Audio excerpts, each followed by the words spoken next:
Today on Wardens, we find ourselves behind a locked gate looking for clues in a suspected illegally killed elk in Region 2. Follow the trail. Wardens in Region 7 come across a boatload of game birds left for waste and discover a mysterious headless deer during the investigation. Later, we tag along with a warden who trades his duty pistol in for a hunting rifle and takes to the field on a hunt of a lifetime for trophy mule deer in western Montana.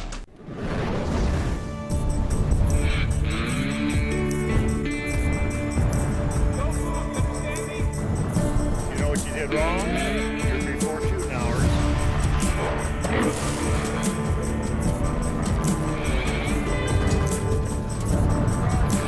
There we go.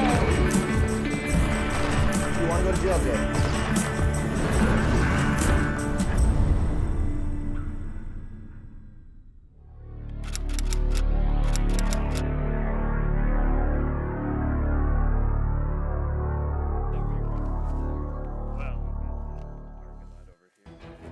Region 2 Warden Lou Royce works in Darby, Montana, which is arguably the state's best hunting units for trophy mule deer.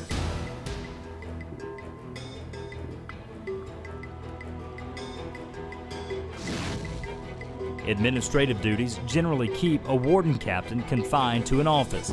Today, Jeff Dara is in the field and has just rolled up on a non-resident vehicle. He left his keys in his truck. He must be close by. You would think. Well, we got some tracks, don't we? Yeah, looks like a woman. The disappointing part about being in Montana as a law enforcement officer is we got these big things in our way called mountains. And from time to time, you can't get out with a radio or a cell phone. Now, this vehicle looks really suspicious for a lot of reasons. F224, F221. Go ahead. Hey, I got a question for you. Can you copy? Yeah, 10-4, go ahead. The area is very, very, very limited to cow elk being harvested. We did check some other hunters down below that said that some hunters were leaving this rig to go pack out a cow elk. Hey, I'm up here, come up the Moonshine Road, and there's a truck here from North Dakota. They're supposedly packing out a cow elk. I'm reading the regulations. I'm not seeing where there's very many permits.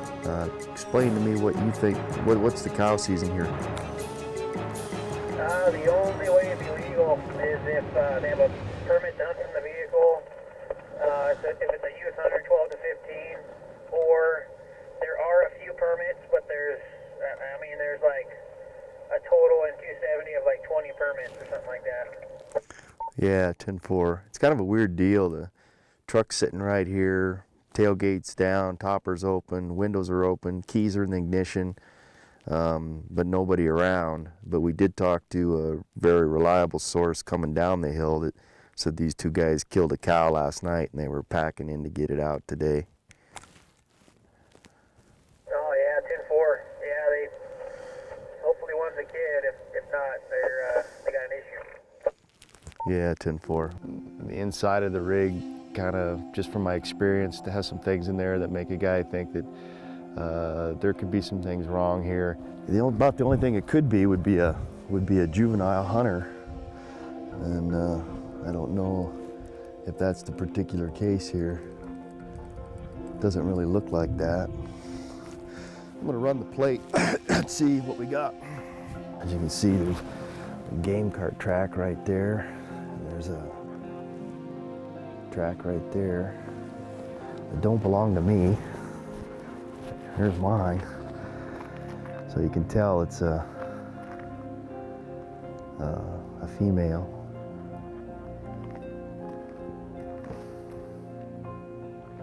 Either that or it's a guy wearing pointy shoes with awful little feet. Huh. 750 miles to the eastern Region 7, near Glendive, Montana, Warden Steve Marks is investigating a large quantity of pheasant and other game birds left to waste. Hey Justin, this is Game Warden Steve Marks from here in town. How are you doing? Say, I I had a call from a fella that was up to the college here a few days ago, and apparently he called about a bunch of breasted out pheasants that are laying right there by the dorm parking lot, you know, along Taylor Avenue in that deep gully, that ditch right there. And anyways, I went up there and looked, and I mean, there is a pile of birds laying there. And some of the birds are still whole. This bird here is completely whole. When we return, this case takes an interesting turn. Okay. And I mean, you're being real good and being honest with me about that. But there was something else that came up regarding deer hunting last year.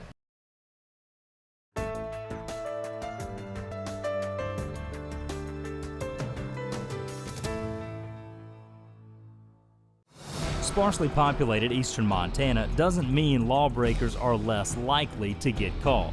Law-abiding citizens are a tremendous asset to law enforcement and provide additional eyes and ears in the field. Warden Steve Marks received a tip that someone had thrown a large quantity of game birds over a bank at the local college in Glendive, Montana. Warden Todd Enders will be assisting on this investigation.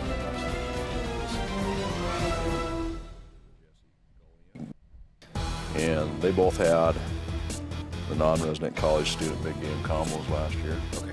And I'm hearing that shot a whitetail buck and all that was ever seen was the head. This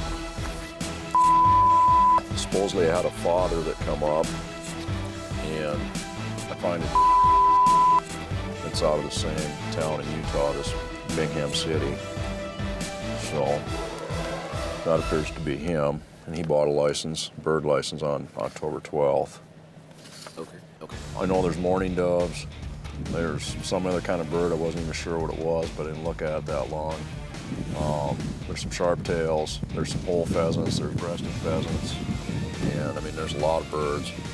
But I figured we start with these two guys, try and get them to admit that, you know, get that the dad was here with this other fellow. Figure out who else is hunting with him, who else is involved in throwing these birds down there. Marks calls the college for permission to retrieve the birds as evidence. He grabs some trash bags and begins to gather and count all the birds. We've got at least 3 birds here, I believe they're whole. We got a breasted out one here. We got a whole bunch of birds down at the bottom that are breasted out. So we're gonna start collecting up some of these birds. This bird here is completely whole.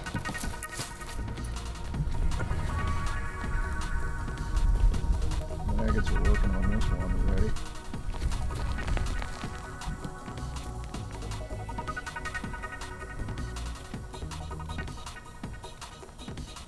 This one looks like probably had the breast removed, but you can see the maggots in there working on it. So it's been here for a while.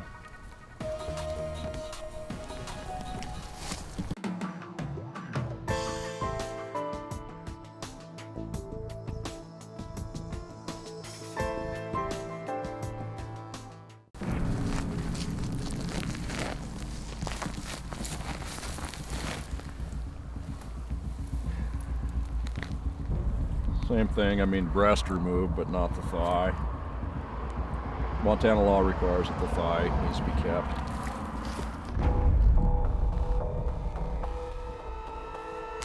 Not doing a very good job of taking the breast. Nice.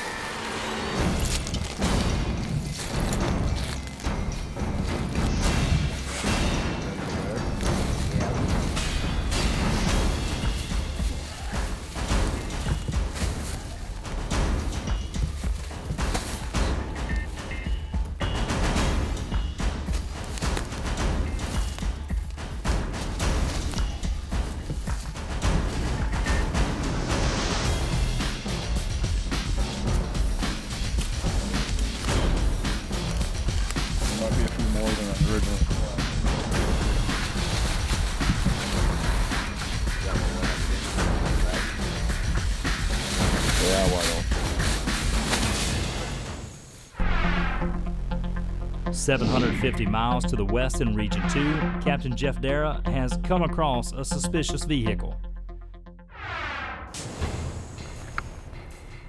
Well, there's a pill bottle with a name on it, probably a date of birth.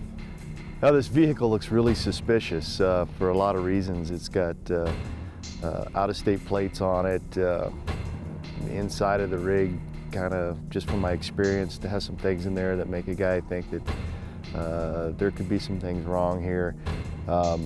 The area is very, very, very limited to cow elk being harvested. We did check some other hunters down below that said that some hunters were leaving this rig to go pack out a cow elk.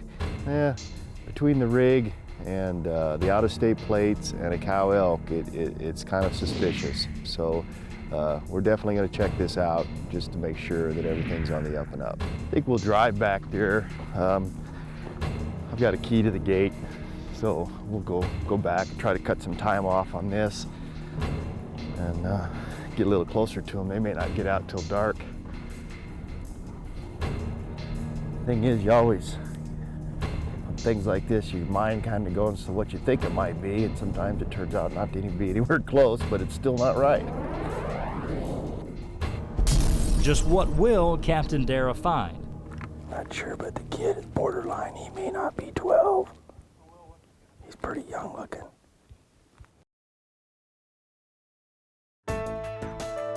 You're watching Wardens only on Outdoor Channel. Western Montana has seen a decline in elk numbers over the past several years, which has been largely attributed to higher predator numbers. That includes mountain lions, bears, both grizzly and black bears, and of course, yeah, the wolves.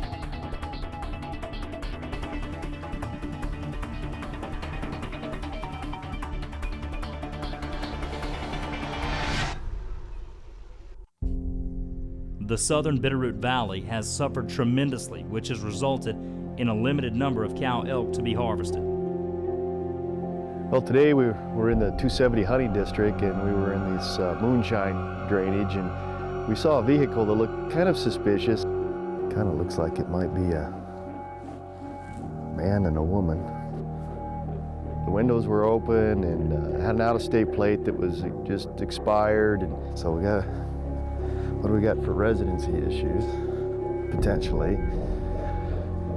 It's pretty hard to kill a cow in here, so we got that issue. Maybe transfer of a license. There's a high degree for something to be wrong. I think we'll drive back there. I've got a key to the gate, so we'll go back and try to cut some time off on this and get a little closer to them. They may not get out till dark. We went in behind the locked gate and drove the road.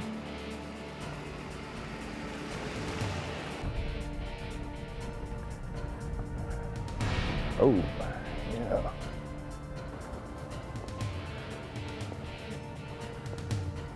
Yeah, that's the same kind of beer that was in the back of the truck.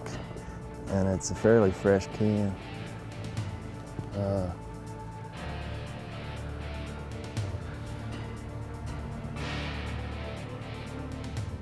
We're gonna leave that there right now, but we'll pick that up on the way back and I'll bag it and we'll talk to them about it.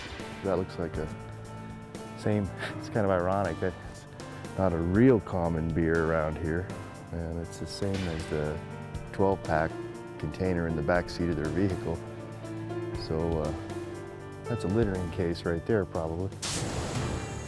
Back to the east in Glendive, Montana, Warden Steve Marks has contacted a potential suspect believed to have thrown several pheasants and sharp-tailed grouse in a ditch without taking all the meat.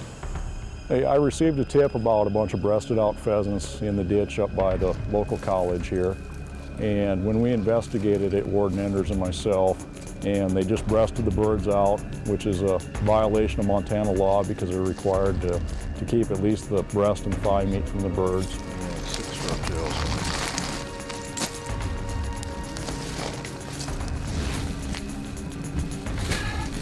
Over 60 birds have been collected from this case and all loaded into Warden Mark's truck as evidence.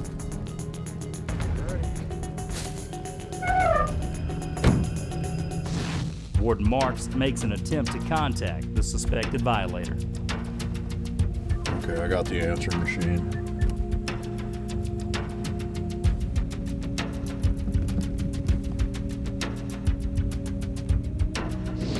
May just go up in the dorm here and try and find the dorm supervisor and see if he knows that this kid's around.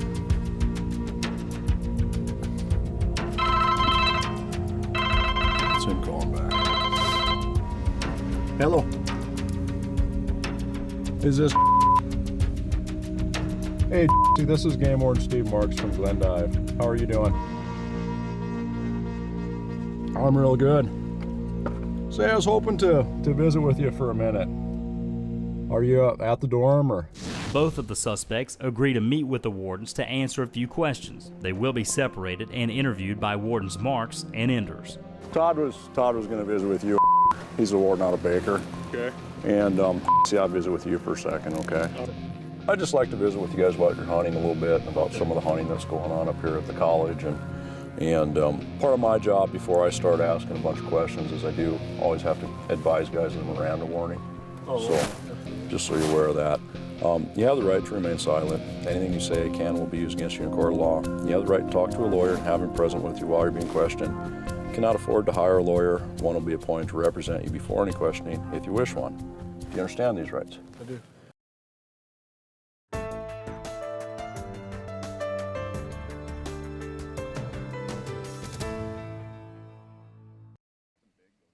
Hunters or persons in possession of game animals or game birds are prohibited from wasting or rendering unfit for human consumption any part of that game that is defined as suitable for food. Have you done any hunting at all? We have. Okay. What have you done for hunting? We hunted doves a little bit for a minute, and then hunted some sharpies, Okay. and then we hunted pheasants. Okay. How have you done? We've done pretty good. Yeah. What have you taken for birds then? Just pheasants. How many do you know? I mean, can I guess? Yeah. I mean, whatever you think. 20 or so. Okay. So you've done pretty good then. Yeah, we've shot. Yeah. Okay. Who's all hunted with you? Just me and that's it, I believe. I mean, our coach, he's gone out with us a time or two, but like just once or twice, I believe. Okay. When you guys get your birds, where do you clean them at? We clean them out here. Just right here at the dorm, or? Yeah. I know when other kids go out, they bring their birds out here too, so we just figured it's just, Okay. we can do that too. Just clean them right in the parking lot, or? Yeah. Okay. What do you do with carcasses when you get clean the birds? We throw them away, and then like some kids and then sometimes we throw them down in the ditch because we've seen kids do that before too. Okay. We have minimum amounts of the bird that you have to take home and consume. Like possession and stuff, possession limits. Well, yeah, I mean your possession limit is 9 birds, but in Montana you're required to eat certain parts of the bird. If you kill a bird, and with deer, same thing, you got to eat certain parts of the deer. Now, are you aware of our requirements I'm not. for birds? Okay. What do you mean requirement? Well, in Montana, our waste law says that you have to consume what's considered the edible portions of the bird. And what they consider the edible portions on like a grouse or a pheasant is the breast and the thigh meat. Okay. So you want us to take the legs off too? Yeah, you have to by law. You have to take the thighs. Okay. That's really good to know, because I honestly didn't know that. Well, yeah, I mean we got a little bit of an issue, but I mean you're being honest with me about things, but because we got a bunch of birds down in the ditch and you know none of them have had thigh meat removed. Okay. And you said you've taken about 20 birds this year. I would say Yeah. I'd say that, yeah. Okay. So it's safe to say that probably about 20 of those are yours. Mine are, yeah. I mean, because I've killed 20, and Okay. but I mean, I don't know how many down there. I didn't know some kids throw theirs down there too. 750 miles to the west in Region 2, Captain Jeff Dara is hot on the trail of a potentially illegally harvested elk. In this district, we only have 5 cow permits issued, and so the only other people that can kill a cow elk would be a youth 15 or under, or a handicapped person with a permit to hunt from a vehicle. Jeff continues driving further up the trail. Well, we found the game card here at the end of the road. I guess we're in the right location. So that tells us that this is where they're going to pack the meat to, is this game card. And I don't know if there's any meat on it or not. We'll go up there and take a look. I don't see the hunters at this time. It's still suspicious on what they're packing out, who shot what, and it's a cow. So we still need to figure out or get to some conclusion here of it's a cow elk, who shot it, and was illegal.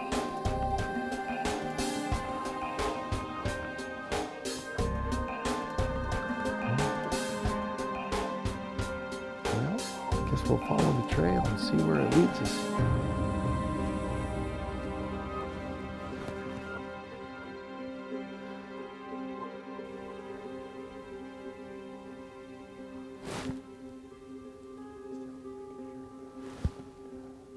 Yeah, we can hear voices down there at the bottom. Sounds like a female voice and a male. You're watching Wardens only on Outdoor Channel.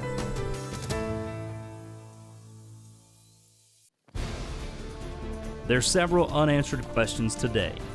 Region 7 Warden Steve Marks has found a large pile of game birds and has 2 suspects under oath for questioning. Then in Region 2, Captain Jeff Dara has come across a suspicious vehicle, which has led him to travel behind a closed gate to investigate further.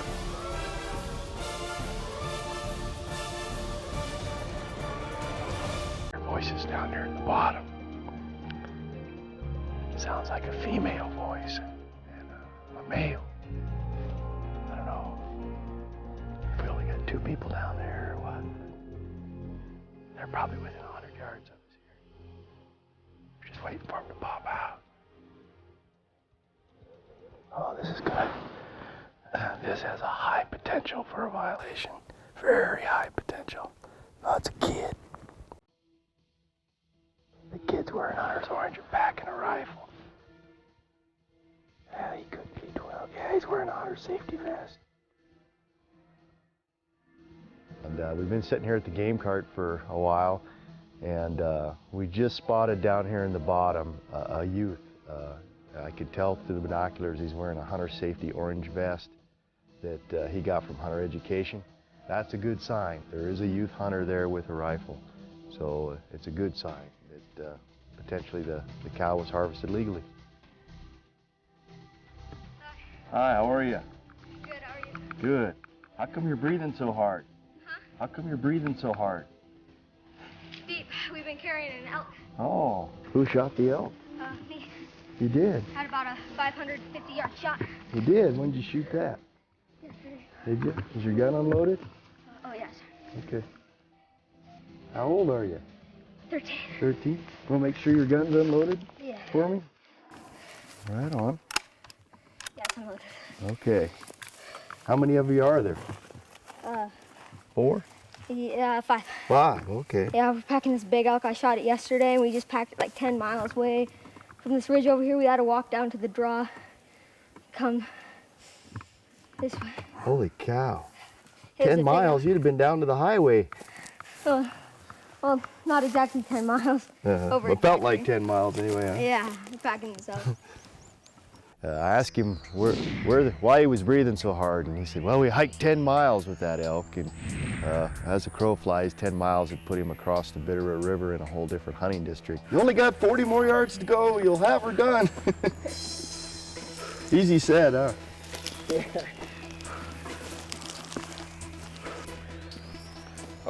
Is that your guys' red and white Dodge then, parked up Yeah. above there? Oh, okay. Yep. Got North Dakota plates on it. Somebody just moved here from North Oh, we Dakota? just We worked out there this summer and bought that truck out there when we were out there. You were so. working in the oil fields? Or? We were doing construction out there. Our friend AJ, he has like 100 pounds on his back. Does he really? Yeah, and then he's carrying a head, which is like another Oh, I know. 40, 50 pounds. Now, where's your tag at? Okay. Okay. Was all like, I left the tag in over the ear overnight, so so people know it's mine. Sure. Yeah, I'll take a look at it. It's a little bloody. Good. He said his sister got one down here too? Yeah.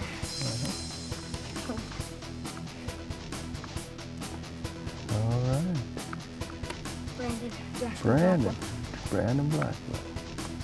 All right. Good job, Brandon. It's my first year getting anything. Last year I didn't get anything because I didn't really know where to go. But You say you got a deer already too? yeah, 2 days ago, a day before I got my elk. It was about 175 yards away. I got it right behind the shoulder. Ran about 20 yards and then it just dropped. Wow, what kind of deer? Doe, whitetail. Doe whitetail? I don't really care about the horns or not, and I just want the meat. The meat's Yeah. always the dog. Yeah, you bet. Now that we see that the hunters are all younger fellas, the first kid that came up was actually the individual that harvested the elk, and he's quite small in stature, but he was still 13 years of age. And so, is that truck belong to one of you fellas then? I think Damon. it's Damon's. Oh, okay. I think. Is he one of the guys down here? He was the guy that was just up here. He was Oh, the okay. second one up.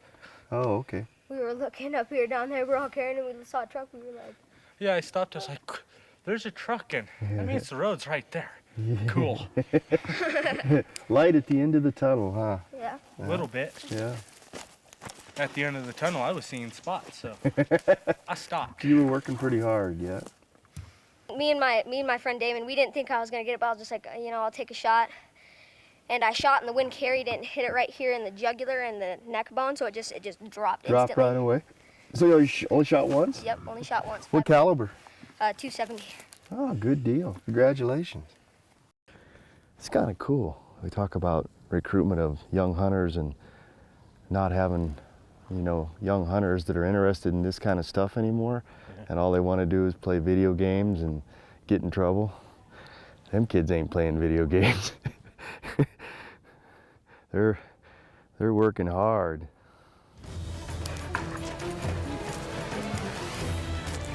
Good job, guys. Hats off to you. How many guys do that anymore? With everything done legally, Captain Jeff Dara has only one little issue to deal with. There's one of you here that's old enough to drink beer. That'd be me. Is that your beer can up Yep. on?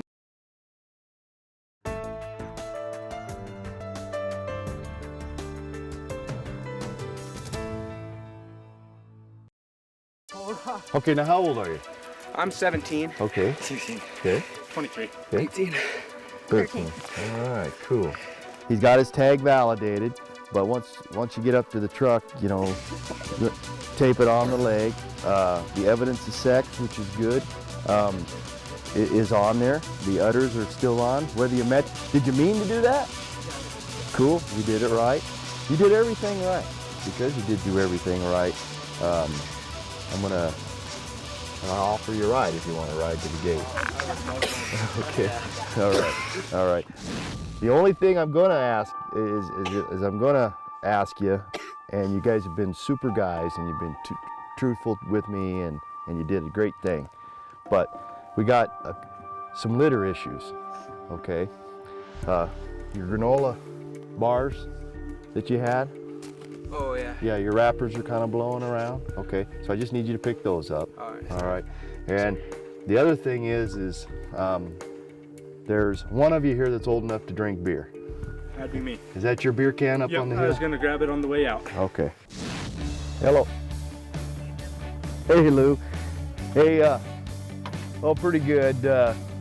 It turned out to be a 13-year-old kid clear down here at the end of the road with four of his buddies, all in that 15 to 20 year age range, and they packed a cow elk out of a hole. They got it. They got evidence of sex. They got the tag. They got it. They got everything. So we're loading it in the back of the truck, and I'm going to save them a 2-mile hike out of here. Yeah, no, it had all the signs of being something illegal, but actually turned out to be 5 kids that did it all right. And hats off to them for doing it right. You know, they wasn't a big safari or anything like that, but for them, it'll be a hunt that they'll remember for sure. 750 miles to the eastern Region 7, Warden Steve Marks and Todd Enders compare stories after questioning suspects.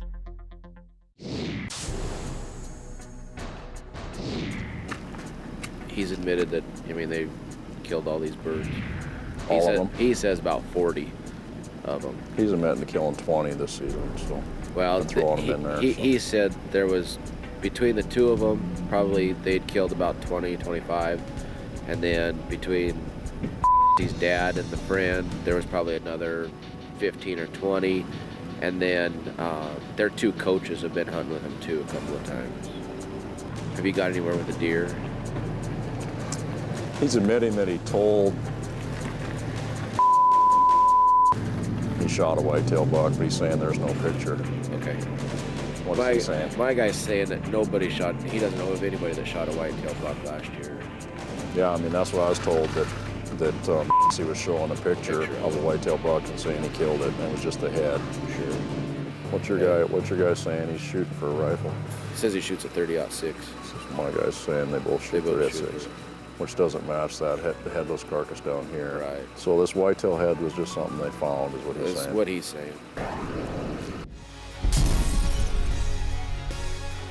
A warden's workload peaks in hunting season, which makes personal time in the field an absolute luxury. Warden Mike Fegley has drawn a coveted mule deer tag and only 1 day to hunt. Will he be able to connect with a trophy of a lifetime?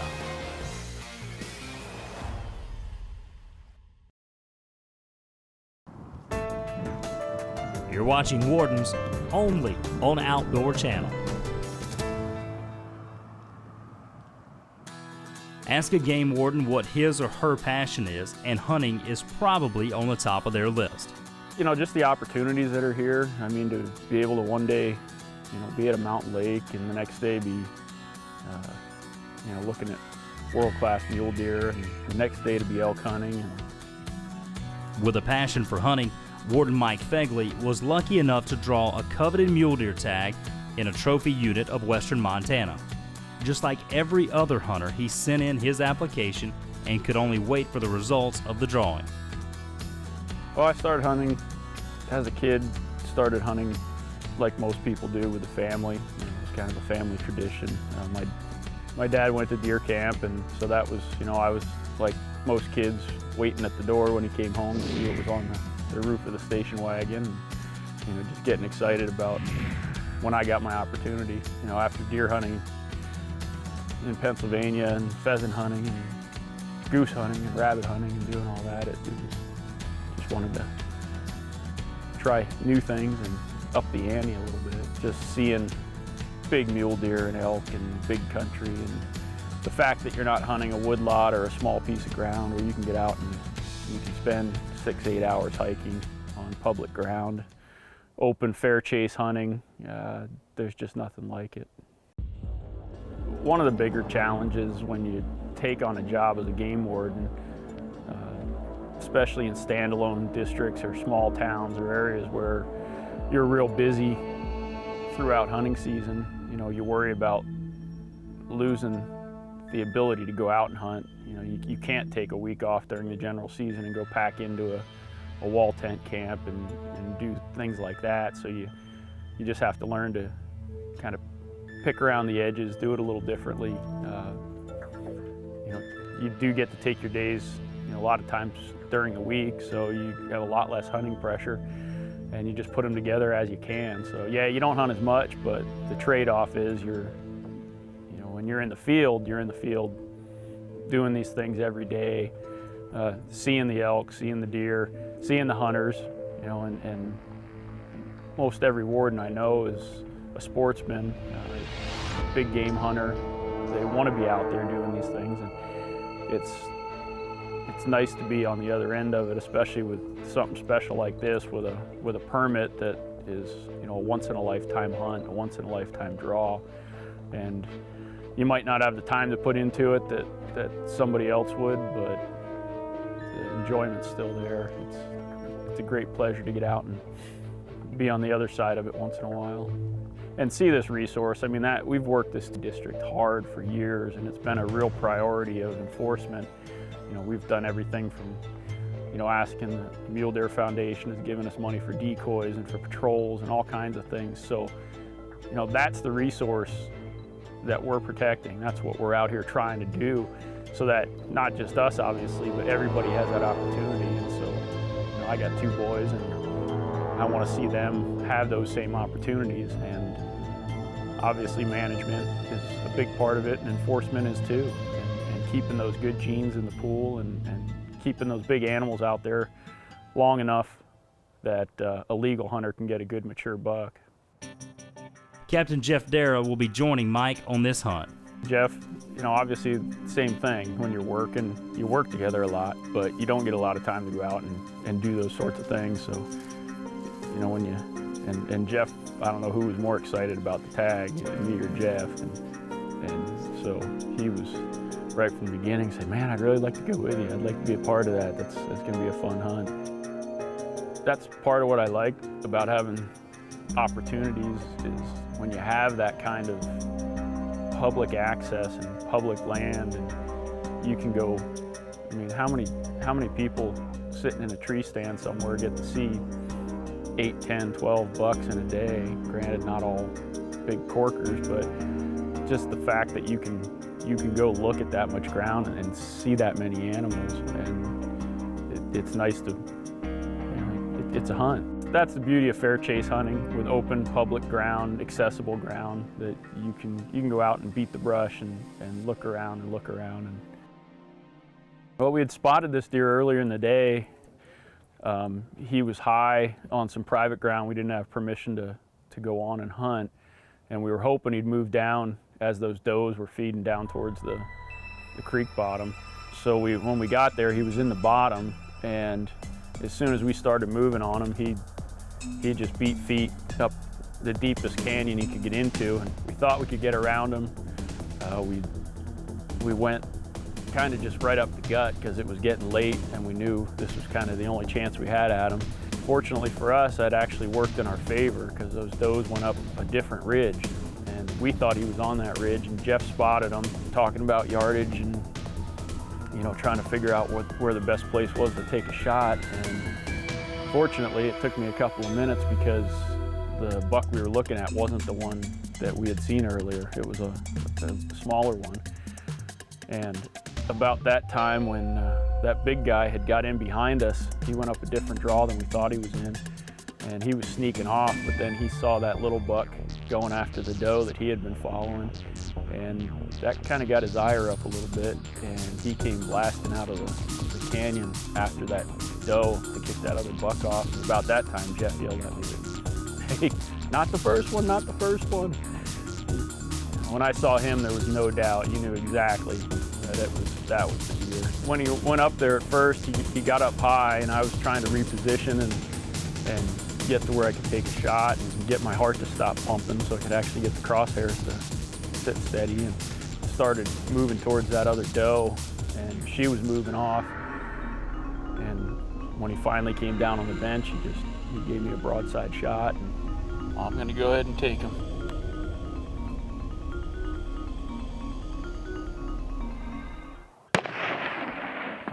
It was a little shaky for a little bit, so I had to take a few breaths, and Jeff was giving me the confidence factor. You can get him, you can make the shot. Western Montana is home to some of the largest mule deer in the U.S., and Region 2 Warden Investigator Mike Fegley has just shot a trophy of a lifetime. And I was telling Mike to hurry up and get, you know, in position to shoot. And then all of a sudden that one come out of the right. Oh, that's the one there. Mike goes, that's a long ways away. I said, just hold it right at the top of his back. Then I had to had to run through the bottom of the draw and get up on that next ridge to go get them. Hey Mike, we're gonna go to town and get some supper and we'll be back in a little while. We'll meet you down by the bus.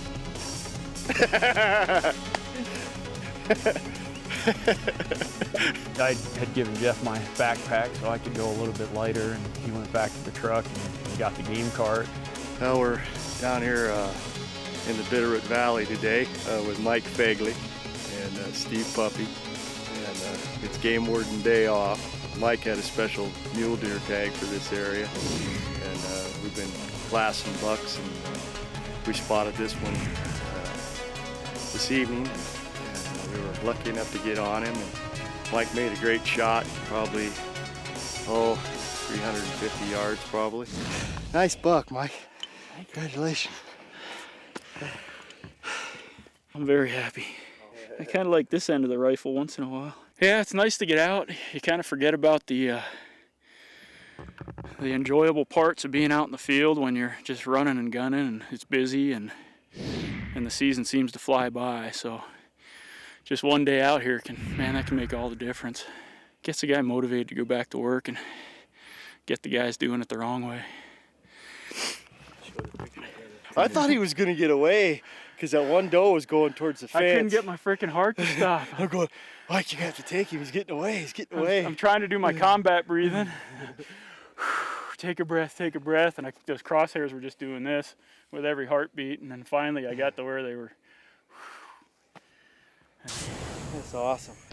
Back in Region 7, Warden Steve Marks has come to a conclusion with the waste of the game birds. These aren't your guys'? The birds we kill, we clean. Yeah. Well, somebody killed these. Somebody did, yeah. I mean, they wouldn't be piled up down there like that. But like, I don't know, I've noticed a few doves like laying out the parking lot and stuff too. You know, and then of course we got, the thigh meat not taken. Yeah, I understand the thigh meat and stuff. Okay. You guys both shot some of these grouse, right? Yeah, 2 shot grouse, yeah. Okay. I think guys, what we're going to do is we're going to cut you a pretty good break being you're in college, but still we need to hold you accountable for this, okay? We're going to write you a ticket for one each for wasting grouse and one each for wasting pheasants. Okay, for wasting a thigh meat, yeah. Okay. We could write you a ticket for every bird. I know. Do that, I'm going home. My dad's gonna send me to work. Okay. And I want you guys, being we're gonna cut you a break, I want you guys to tell the other students up here if there is anybody else doing this. I'm spreading the word. What needs to be done, okay? You guys have any questions about any of the laws at all? Okay. We'll write that up and we'll be done with this, okay? We did get 4 individuals to admit to wasting birds and having birds in the pile, and we ended up issuing 7 counts of waste for wasting pheasants and sharp-tailed grouse. One individual wasn't involved in killing any grouse, so we ended up with 2 counts to 3 of the individuals and 1 count of waste to the other individual. Ever wonder where confiscated trophy animals end up?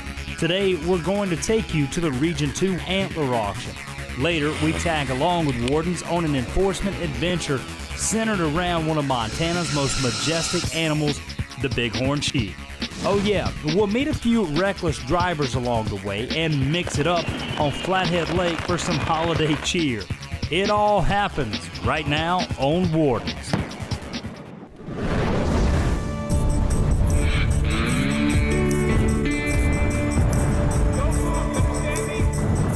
You know what you did wrong? You're before shooting hours.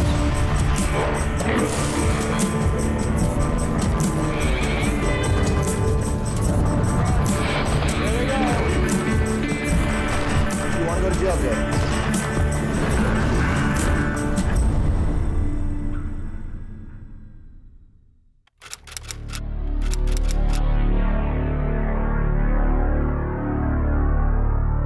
What'll it get for? I'm at $30,000, even money there. 30,000, take it, sir. Now 35,000, $35,000.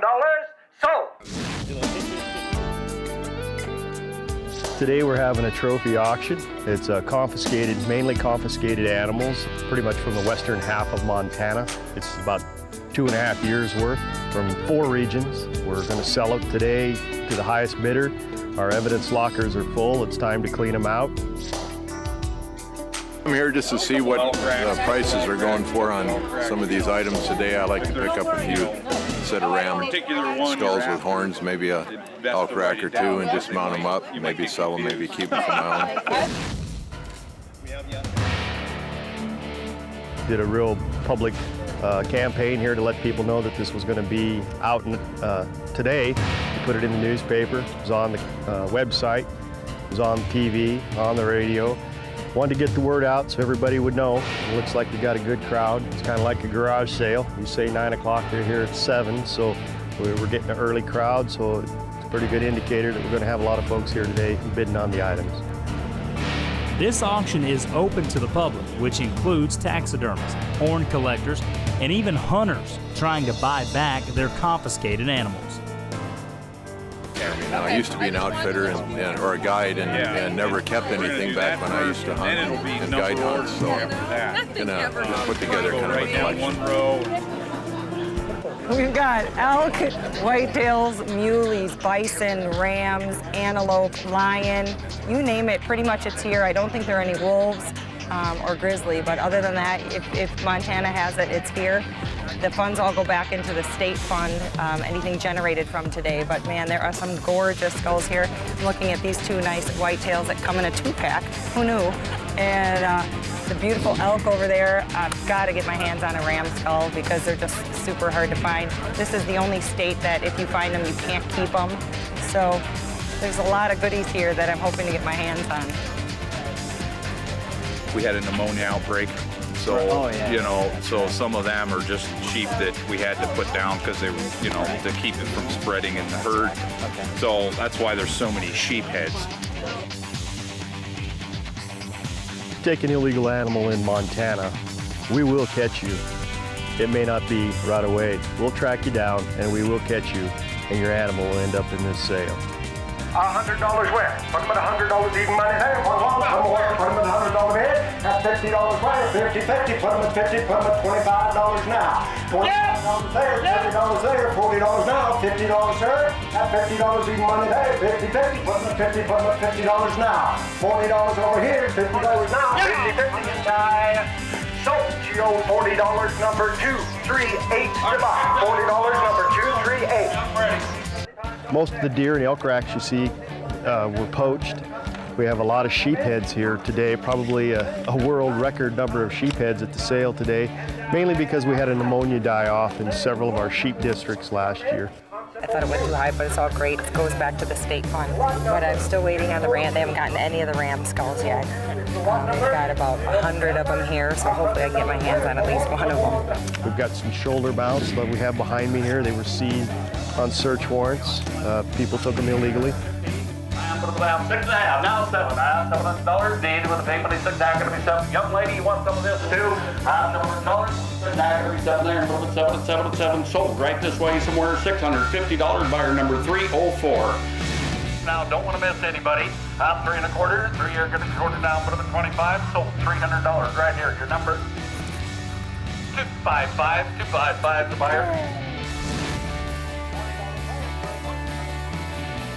The crowd whittles down as buyers load their new treasures, but there are still a few people who stay for the final item. Getting down to the end. She's about done. 13.75. 14 under down quarter. Well, now look what you started. 14 under down quarter. I'll go for it. Yep, now it's 75. And now 15. 1500. 15 quarter now half. Now we've got a new 15 and a quarter over on the left half. 15, either way. 25. Yep. 50. Now 75, man.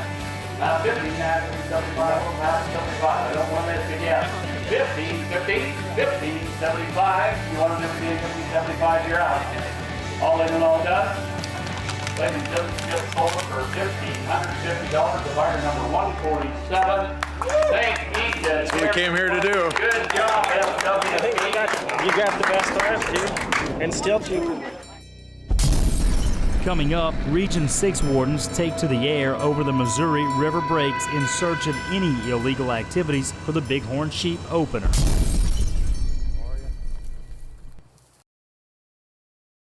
Wardens is brought to you in part by Mahindra, the world's #1 selling tractor.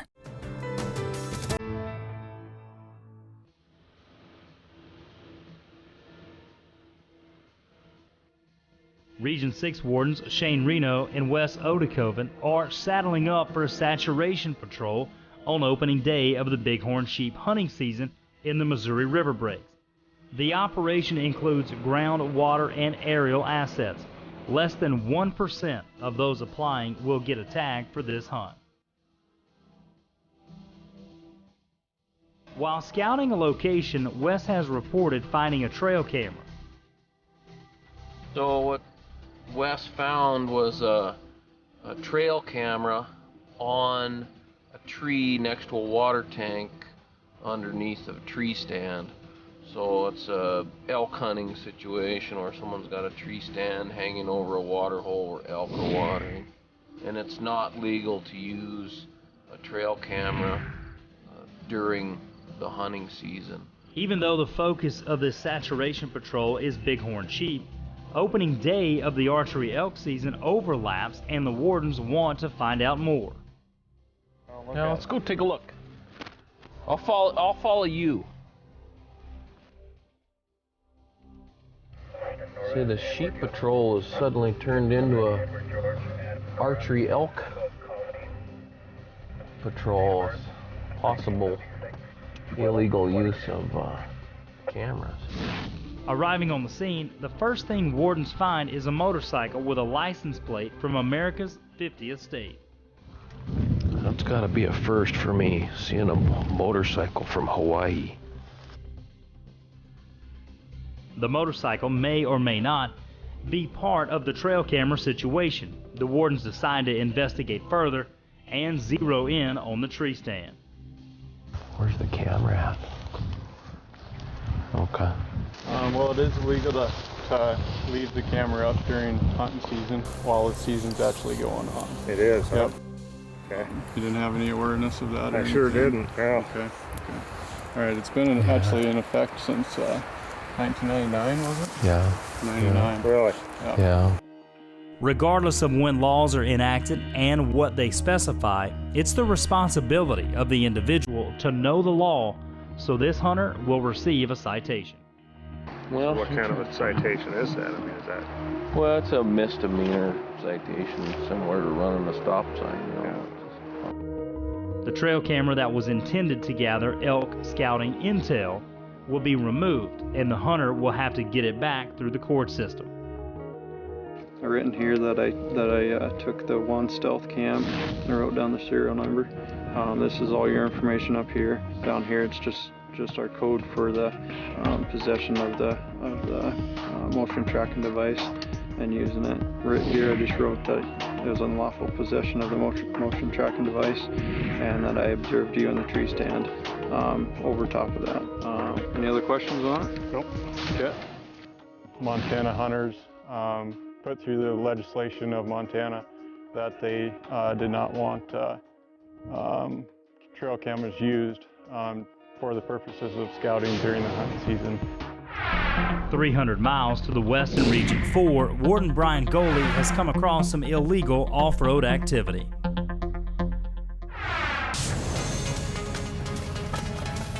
What is he doing?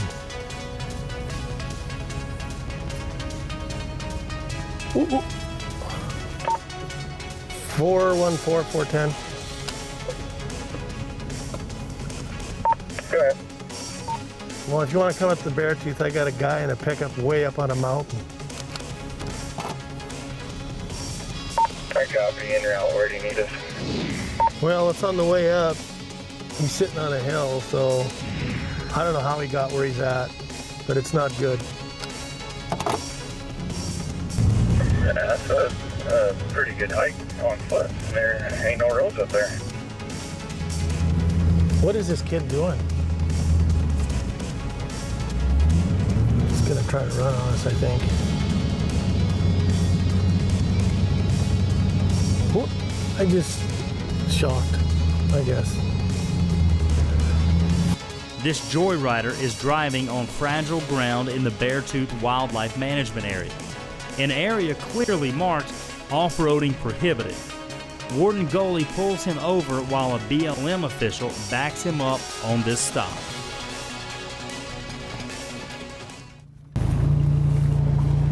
What are you doing? I just seen a trail and I was just following it. Okay. How many people you got in here? Yeah. Okay, shut your truck off. What are you doing climbing up on the hill? I was just... Take your seatbelt off, step outside. Is your truck in gear? No, it's in park. Put it in park and come back here. Come over, stand right here. You know it's illegal to do what you're doing? No. Okay, where are you from? Hands on there. You got any guns on you or anything? You just driving around for the heck of it? Yes, sir. Okay. You got a driver's license?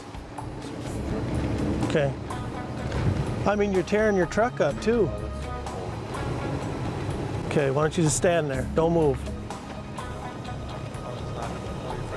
It turns out the individual has a friend with him just ahead in another truck who also may be tearing up the hillside. Right there. Oh, is he in another truck out here or something? He's right there. Has he been climbing too? No. That was the first. That was the first. I honestly didn't know that when I left. I seen a trail, so I just figured that was right. Okay, did you read any of the signs? Just the wildlife one. Any of them that say what the rules are here? No fireworks. Okay. Do you know whose land this is? State, as far as I know. But you don't know, do you? So you just took a guess? Do you think that was smart? I mean, you could be arrested for that. Well, here's the deal. I'm going to read you your rights. You understand that? Because this is a violation. So you have the right to remain silent. Anything you say can and will be used against you in a court of law. You have the right to talk to an attorney and have him or her present with you while being questioned. Do you understand the rights I've just read you? You're watching Wardens only on Outdoor Channel. Warden Brian Goley has just witnessed a vehicle driving in a restricted area of the Beartooth Wildlife Management Area. He's pulled him over and read him his rights. Wardens are concerned about the damage to the WMA, but are also concerned about the potential of a vehicle starting a forest fire. So you have the right to remain silent. Anything you say can and will be used against you in a court of law. You have the right to talk to an attorney and have him or her present with you while being questioned. Do you understand the rights I've just read you? Okay.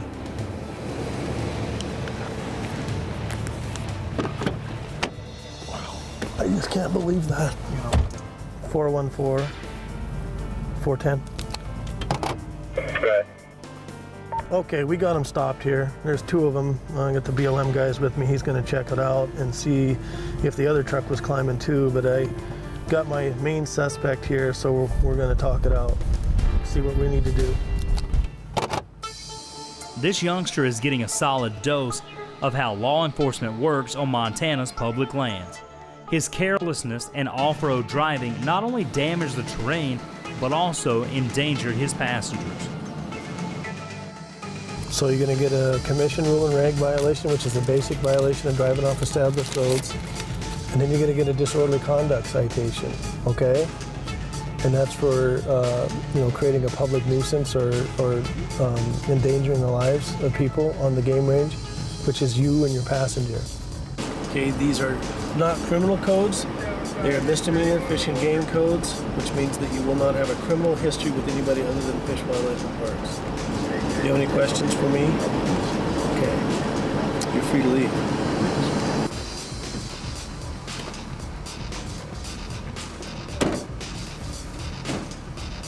It is a constant problem that we have up here in the summer.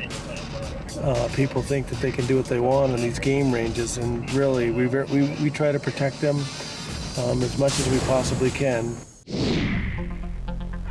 150 miles to the northwest in Region 1, Warden Nathan Reiner is patrolling on Flathead Lake. Okay, and we will direct them where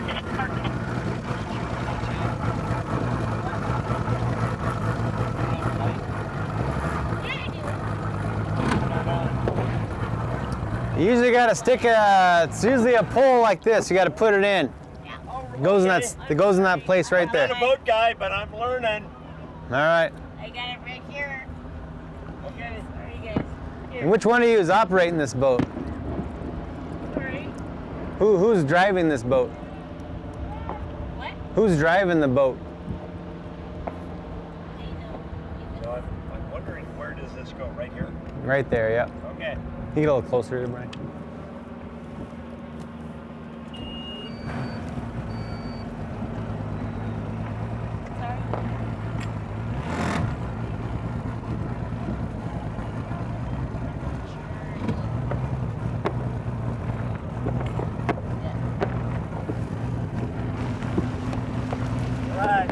All right, now turn that black part. Push the black part down. Great, sorry. No, we're not done with it yet. I think it's secure. No, put it down. The black piece.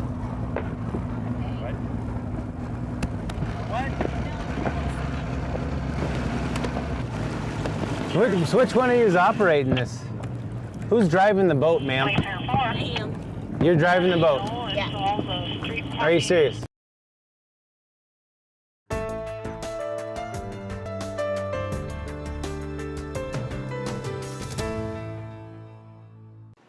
Flathead Lake in northwestern Montana has seen its share of boating accidents in the recent years, most of them involving alcohol or just general carelessness. Warden Nathan Reiner and Parks Warden Brian Schwartz have come across a deadly mix of both. So which one of you is operating this? Who's driving the boat, ma'am? I am. You're driving the boat. Yeah. Are you serious? Yeah. You're fine? How much have you had to drink today? You know, we just went to dinner over at That's great. I thought the May. We just came out here. No, not the street. All right. Where's your boat going at? Where's your boat? Pardon me? Where'd you put your boat in at? Right over here in the So you live over here? freaking me out. Where are you from? Big Fork. So do you have a place in the lake here? Yes. Right here. Yeah, I can tell you've had too much to drink. Because it's just like driving a boat, just like driving a car. You can't drive when you're impaired. You understand that? But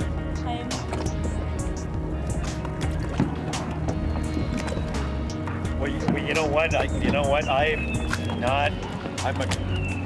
can operate a raft real well, but not real diligent on a boat, but can do her.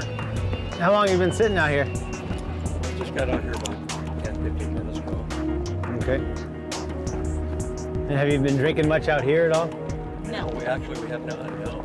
So you haven't drank anything since you got out here? Nope, we haven't. Yeah. Okay, well that's what I'm going to do. I'm going to have her come in here so we can do some tests on her to see how she does. You know, we're out here to enjoy the fireworks, and we were out here racing around.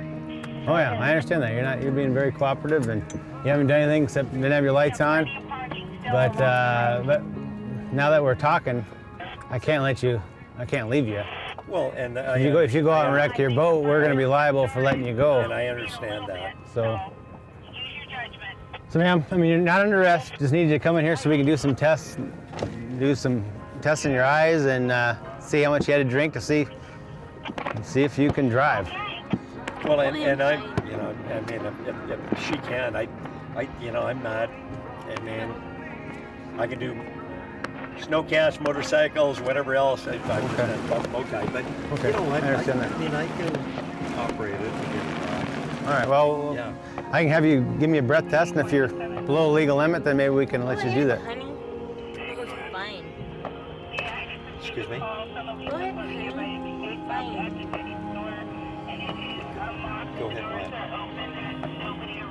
Blow whatever they want. Maybe we need to check you too, because you're the one that was driving. That's just to see if he can drive the boat back. I'm not driving the boat. But you said you drove it out here. 15 minutes ago is what you said. Right? Holy cow. Isn't that what you told me? That's not correct? Thank you. So, well, here, stand right over here, would you? All right, can you take off your hat for me, please? Sure. Thank you. All right, do you have hard contacts in? Yeah. Are they hard contacts or soft contacts? Soft. They're soft, okay. All right, you see the tip of the pin up here? Yep. Can you see that? Can you look at the tip of the pin for me? No. You can't see it or you can't look at it? No, I just want. I can't. Why not? You okay? Yeah, I'm fine. Okay. Can you see it?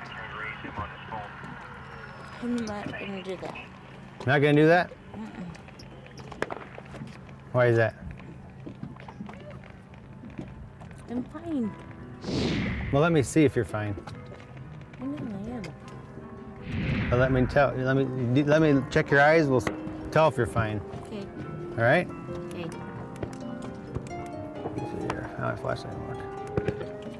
All right. Look up here. Nope. Follow the tip. See the tip of the pin? I want you to just look at the tip of the pin. Okay? Yeah. All right. Now, what you do is follow it. Don't take your eyes off it. Just follow it. Okay. Ready? Here we go. Fine.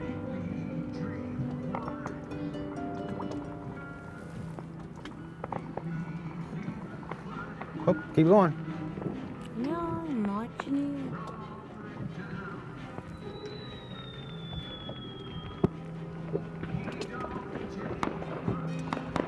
All right, we're still going here.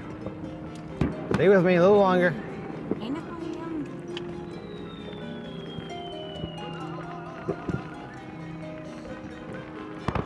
Up here. All right, here. All right, got a breath test. Okay.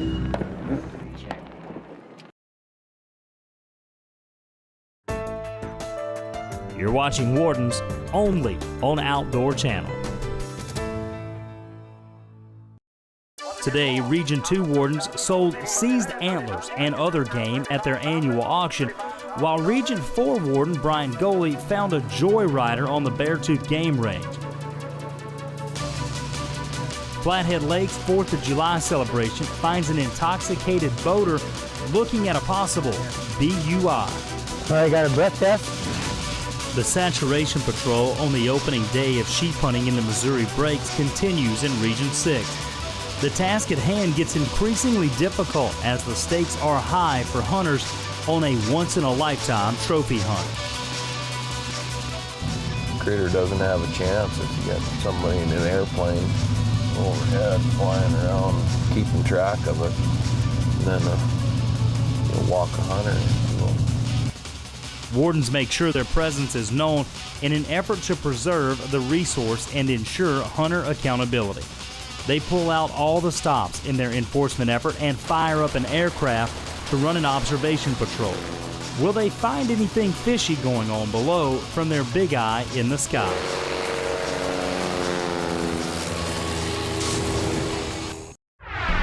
"300 miles to the west in Region 4 near Holter Lake, Warden Brian Goley is in hot pursuit of a reckless driver.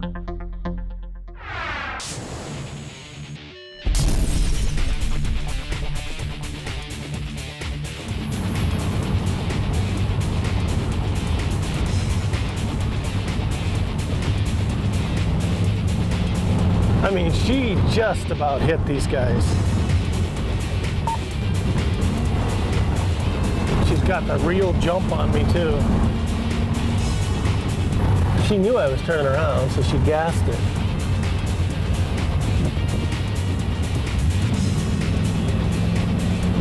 You see her anywhere? Little Jeep, white Jeep.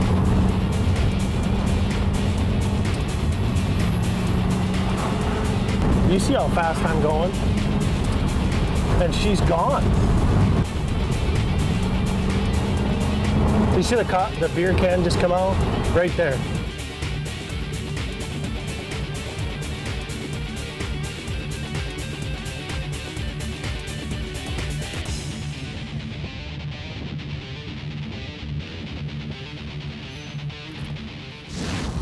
Hi. Hi. How are you? Good, how are you? Scared me a little back there, about run me over. Almost ran you over? Yeah, on the corner. Oh.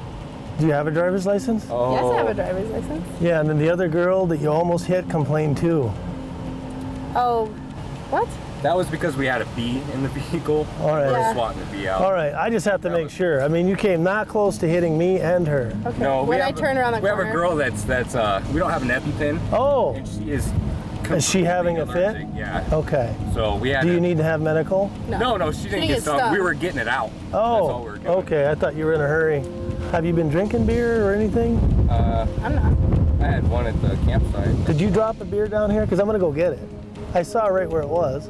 Did you drop a beer or not? Yeah, I did. Okay, step out and come back here.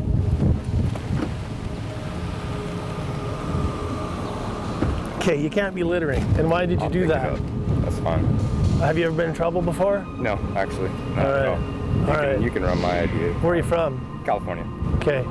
Well, we write tickets for littering, okay? I understand that. And I understand the bee, but you guys almost wiped me out, okay? And I'm not harping on you because of the driving, but you didn't need to throw the beer can out. No, you're right, Brian. I apologize. All right. I'll go pick that up. Do you have an ID? Yeah, I do. I'll be picking the beer can up. You just hang tough. Are you a military guy or? Yeah, well, prior military, prior ranger. All right. So Arizona? Arizona, California, a little bit of everything. Okay.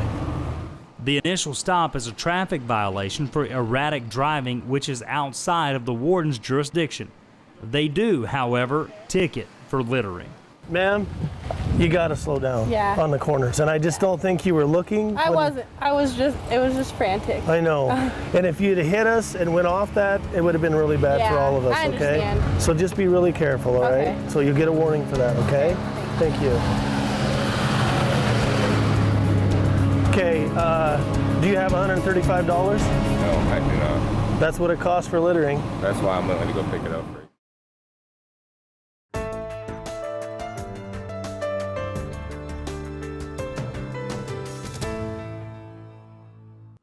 Near Poachers Lake in Region 4, Warden Brian Goley witnessed a passenger throw a beer can out of a vehicle that had just been stopped for driving erratically. I mean, there's just no reason to throw that out. All right, well, I thought that's what was attracting the bees, so you're right.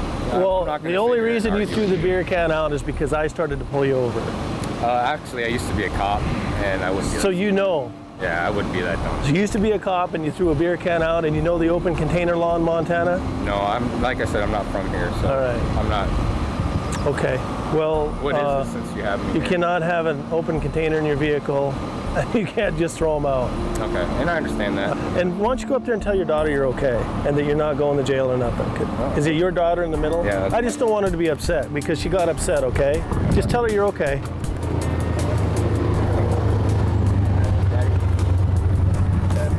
Are you guys all residents of Montana then? Yeah. Okay, all right. Is she okay then? Yeah, she's fine. All right. Why don't you come around here and get in the passenger seat of my truck, okay? Who bought the beer? Backseat passenger. Right. Do you have, and that's your daughter? Yeah. So you're just a single dad? Yes, I am. Her mom is in the military, stationed at Texas, retraining in Texas. Okay. Okay, here's what I'm gonna do. I'm gonna let you go. And I'm gonna check your record to make sure you have no fish and game crimes and no littering or anything like that on your record. I'm gonna give your ID back, you go back and get the can. Understand? Free to go. See you later. Okay, have a good, safe holiday.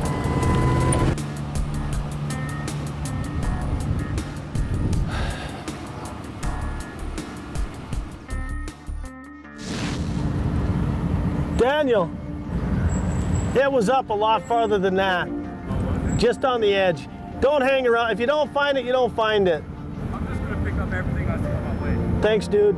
See you later. It's all right. It just happened, all right? See you later. Be careful. Picking up all the garbage. I'm good to go with that.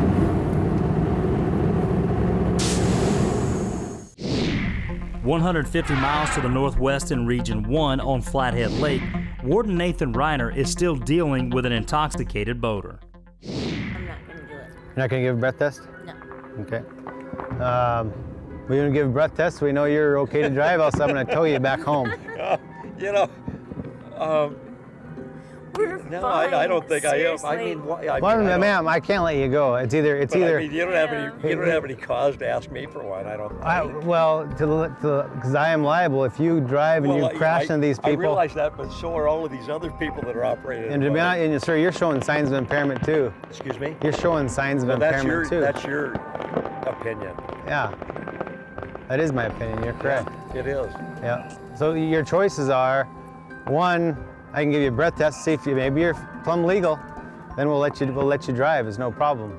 Or two, we can just tow you home so you don't have to worry about it. Well, I mean, that's fine too. You're watching Wardens only on Outdoor Channel.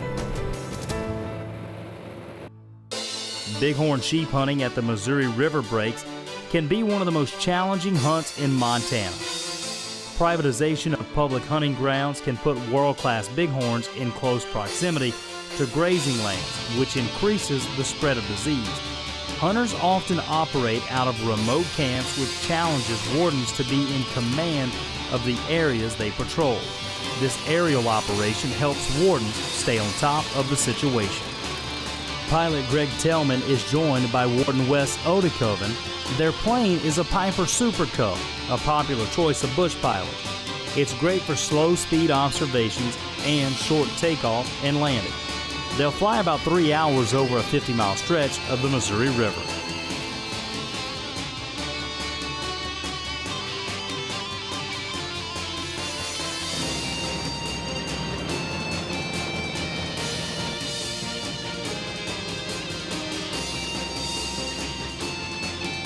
Wardens patrol this largely road-free area and get a read on hunter activity across the rugged breaks terrain, which drops over 1,000 vertical feet at the river basin.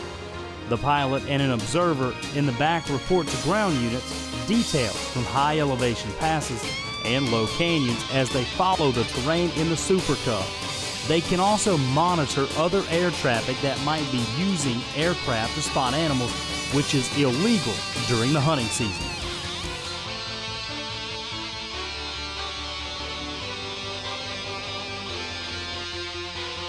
Let's get closer towards you. How high do you want us? Fairly low. Yeah, we were gonna maybe hike up on top of this ridge. If there's a way you could fly down below us.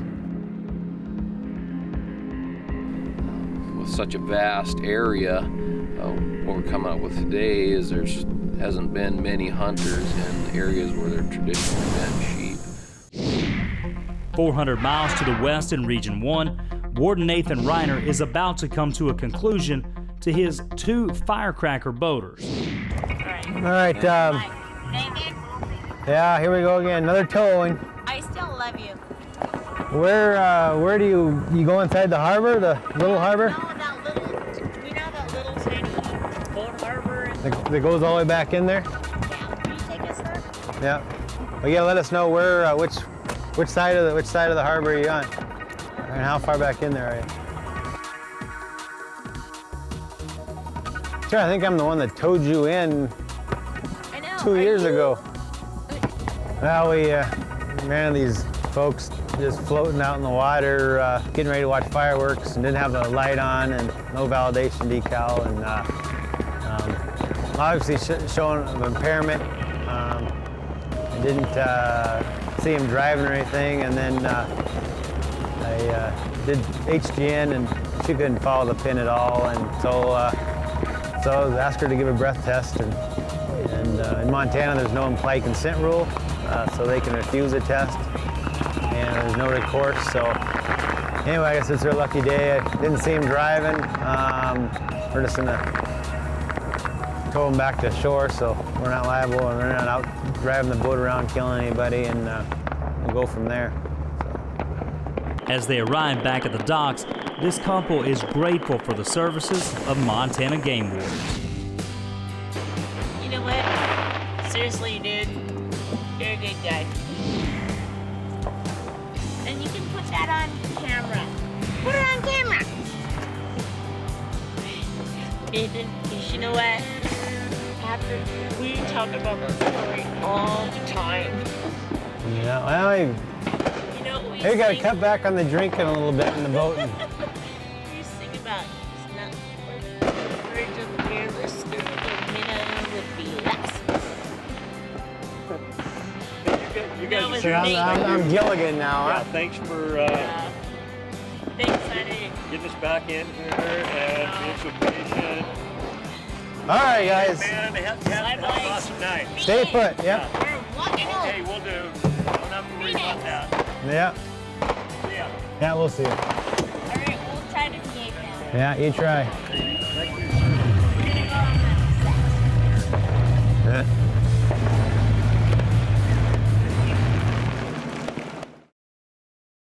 Wardens is brought to you in part by Mahindra, the world's #1 selling tractor. Back over in Region 6, it's opening day for bighorn sheep at the Missouri Breaks. Wes Odekoven is investigating what might be the first harvested bighorn this season. Is it a ram and of trophy quality? And is it true a teenage girl who is the first-time bighorn hunter brought in the animal? On the opening day of the season, we've just been told by a hunter that there's been a ram harvested by a young lady in the hunting district. It'll be the first ram of the hunting season in hunting district 680. I'm Wes Odekoven, I'm the game warden in the area. Sweet. Yeah, I guess we'll get to plug a sheep. That's great. Yes, you will. It's coming. I just seen them on the flats. Okay. They're about halfway back. The hunters are on their way back with the head and cape. The meat has already been packed out, and Wes needs to take a look. Are the meat's up here in the shade? Yeah. Awesome. Awesome. There is a tag. It looks like it's already tagged. Guess I could check that.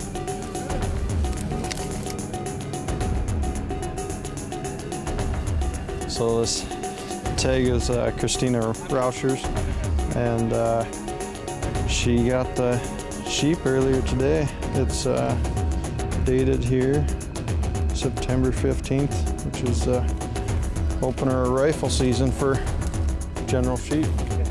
Christina Rauscher and her dad Ryan are back in camp. While Christina is a very experienced hunter, this is her first attempt at a bighorn sheep. Christina put in for this hunt 7 years before drawing this tag. Everyone in camp is curious, and wardens waste no time measuring it up.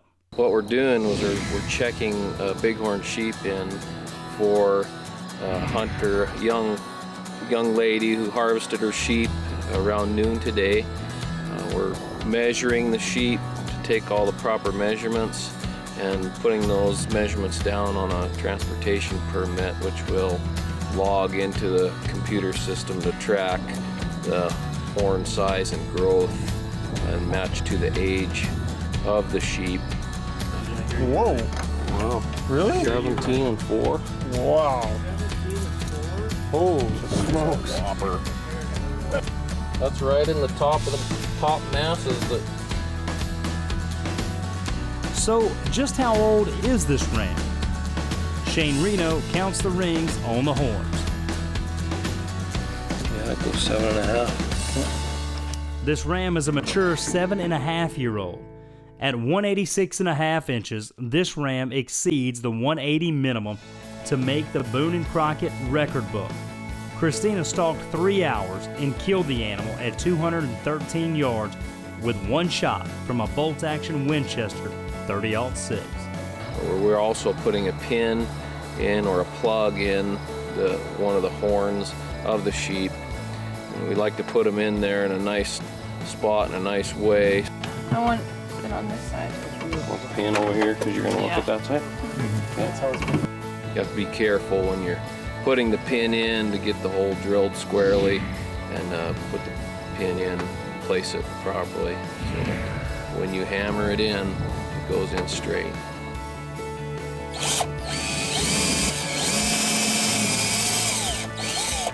Get it on the pocket.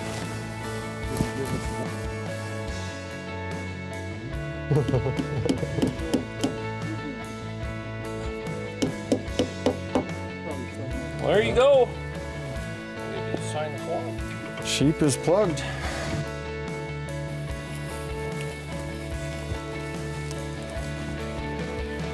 It's really neat to see a young lady and her dad have the opportunity to go out and have a hunt of a lifetime on an animal of a lifetime. The sheep that she killed today was a spectacular ram, was 7.5 years old, and just in the prime of his life, which is the time that we like to have him harvested. So it's really neat to see that, the relationship between the father and daughter, and that they're continuing the hunting heritage that we have here in Montana. And to know that it's really neat to be able to keep that going.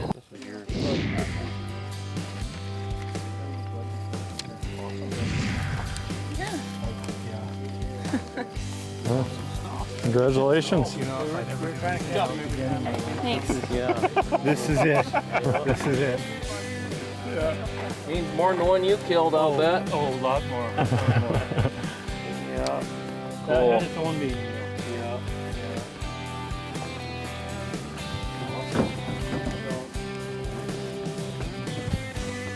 213.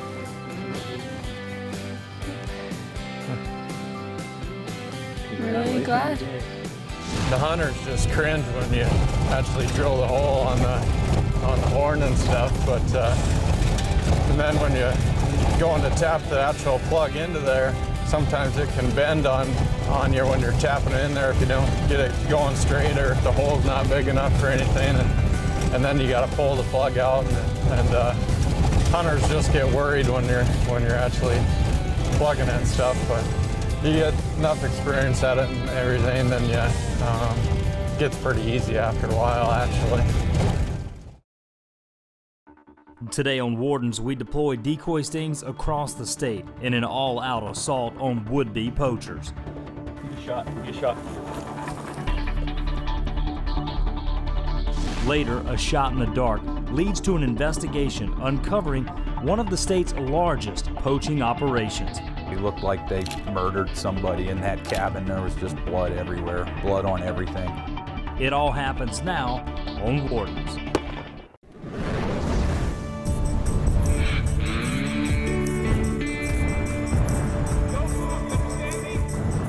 You know what you did wrong?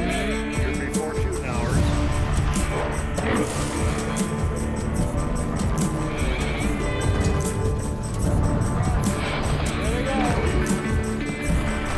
You want to go to jail, Jay?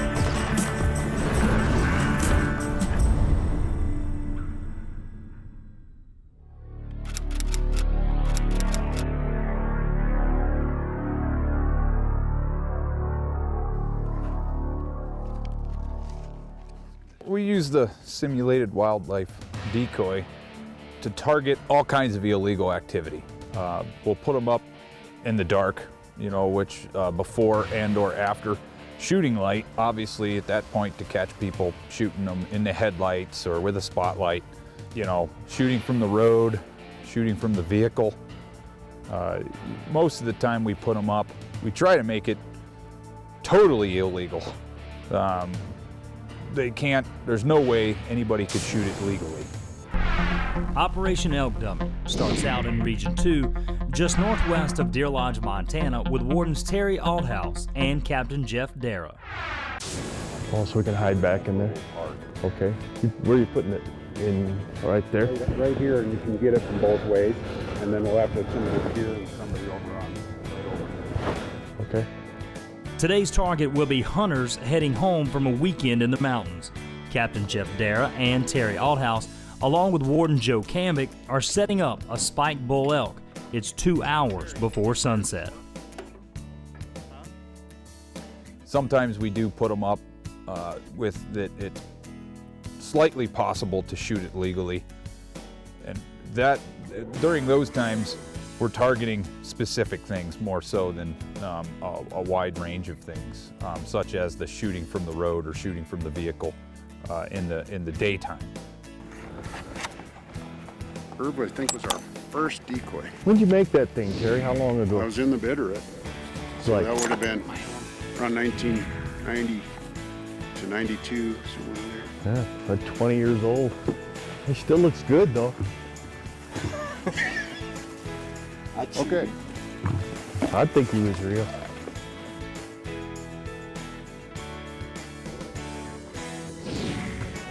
This is embarrassing. I'd like to see you build one yourself better. Yeah, Terry built that thing. Okay, now I'm back on your side. I thought you had a taxidermist do this. Is that what you're saying? No, I think it looks handsome. Randy says it looks good from there. We're looking good. Okay. Looks good. I think so. You look sweet. Good luck. So this is a tried and true spot. Yeah. This is tested. But, I like it. Yeah. But sometimes we'll put it up to where it's possibly a legal animal. But if a guy gets out of a pickup truck and starts walking into the woods to go actually after it legally, we'll shut him down. With the decoy ready, our wardens need to hide vehicles. Cambic will be in a chase vehicle if needed, and Althouse and Dara will hide in the trees close to the road. This is closed to bull or anything but brow tine bull. So a lot of times you can hear what they say. They'll identify it loud enough so you know they know. Question is, will it be the right one? Wardens is brought to you in part by Mahindra, the world's #1 selling tractor.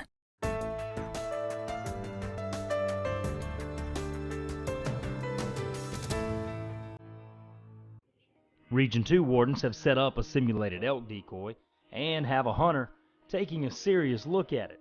Will this hunter make the right choice? That was a close one. Looked pretty good from here. Good. If we could just have you keep moving on, we'd appreciate it. You betcha. Thank you. Just barely legal, too. Thanks a lot. Never seen that dumb elk. Got a nice picture, though. That was a close one, boys.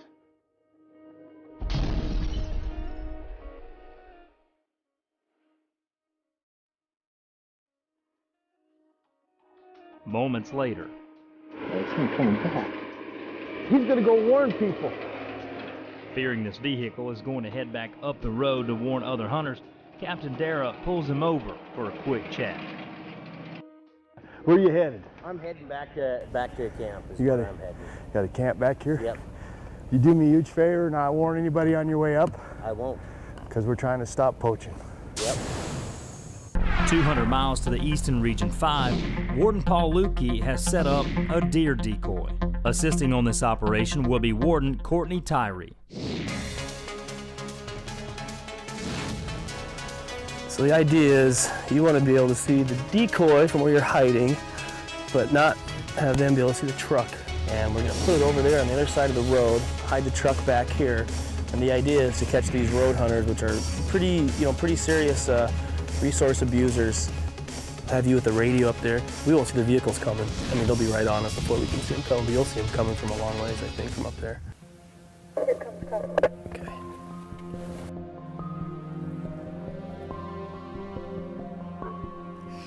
Quiet.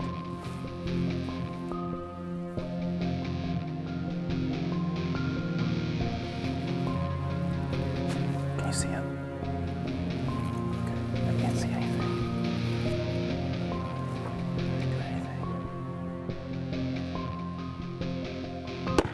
Need a shot. Need a shot.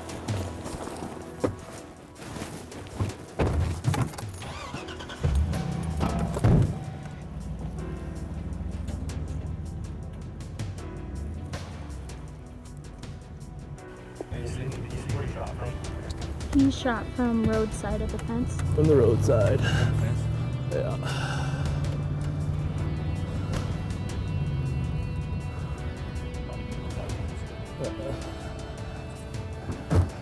All right, guys. Be cool with your guns in your hands, please. You guys got your, step on out. You stay in the driver's seat there, all right? You guys have licenses?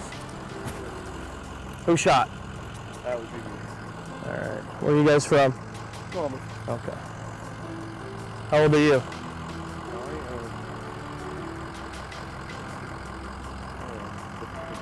16? 15. All right. Was it a legal shot, do you think? Were you off the road? Were you on the other side of the fence? No. You didn't cross the fence? What do you think? He was on the fence. I didn't see when he shot because I was still coming around the front. Okay. Obviously, we caught you with a decoy. Do you know why we run decoys? Yeah.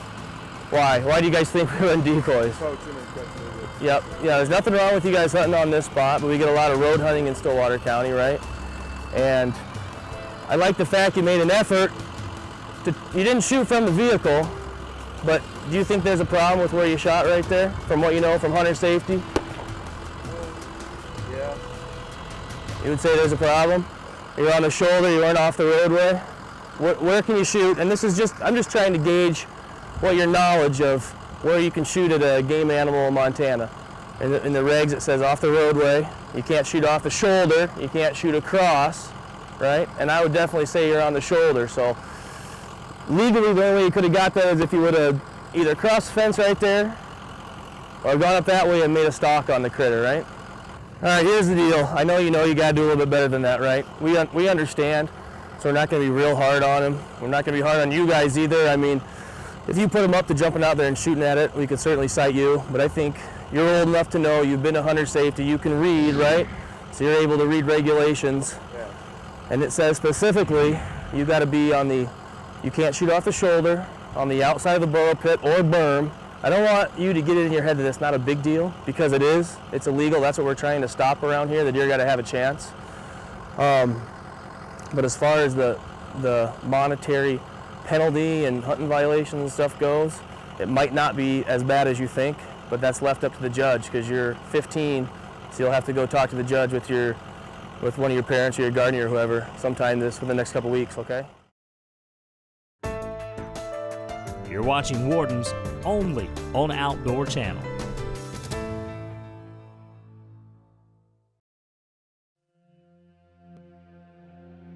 Region 5 Wardens Lupke and Tyree have just had a young hunter exercise poor judgment and take a shot at a deer decoy. Take a shot. Take a shot.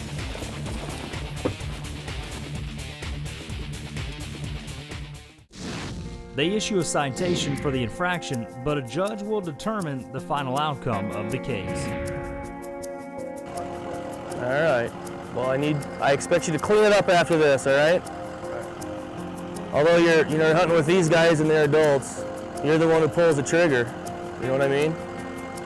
He told you get to keep your license, right? That's an enormous break. You could be done hunting bucks for the year, but we're letting you keep that thing. But we're looking for people that are doing other things, other illegal animals in their vehicles, no licenses, other people's licenses, stuff like that, okay? So for us, this is minor, but it's very important. I don't think you're ever gonna make the mistake again, right? Okay. Yeah, carry on, guys. I think most states have laws where it's illegal to shoot from a vehicle or a county road or across a county road. And definitely Montana for sure. It's essentially a drive-by shooting of an animal. It's illegal. It's one of the biggest violations we have to contend with.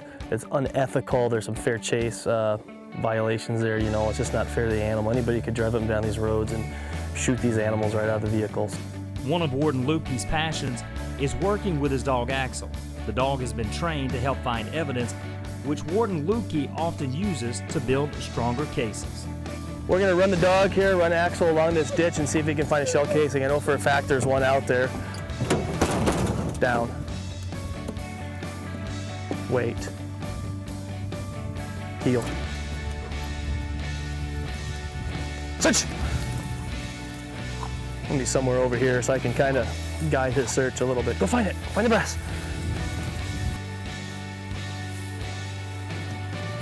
Oh, looks like he's indicating on it already.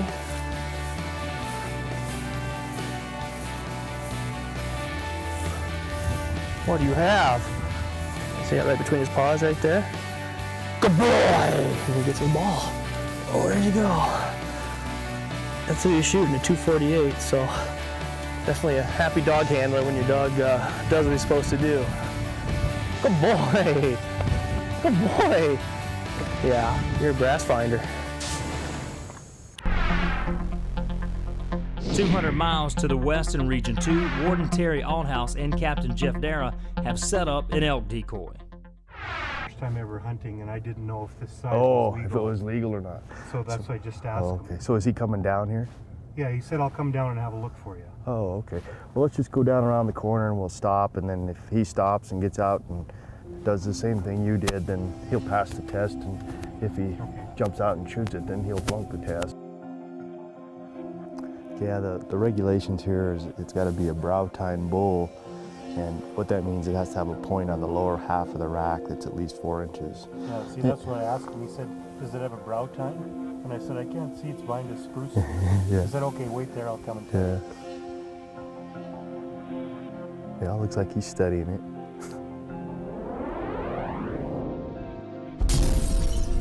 But will he make the right choice?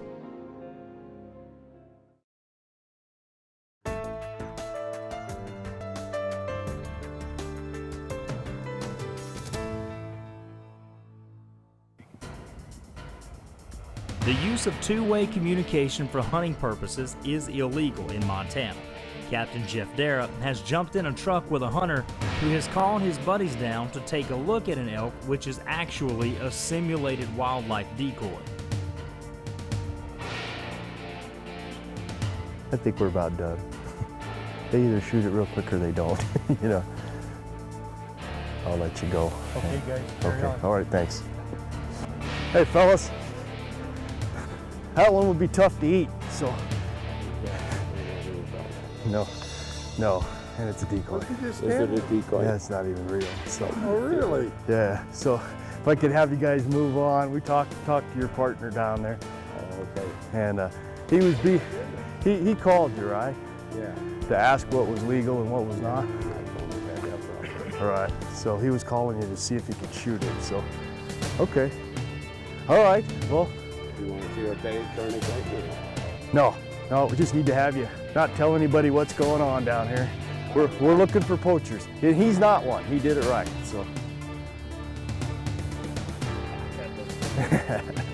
All right, thanks guys. 85 miles to the north, Wardens Ezra Schwall and Bill Copen have a bull elk decoy set up near Lincoln, Montana. It's well before shooting hours. It's illegal to shoot before shooting light, and it's illegal to shoot after shooting light, so at that point, it's illegal regardless of what it is. A lot of the times when we have the people shoot the decoy, you know, it's an opportunistic thing. I kind of describe it as, you know, they lose their mind. Early in the morning and later at night when we're running them in the dark to get the headlight shooters and or the spotlighters, you obviously have to be really careful. They're driving down the road, they see the elk, they jump out and they shoot. And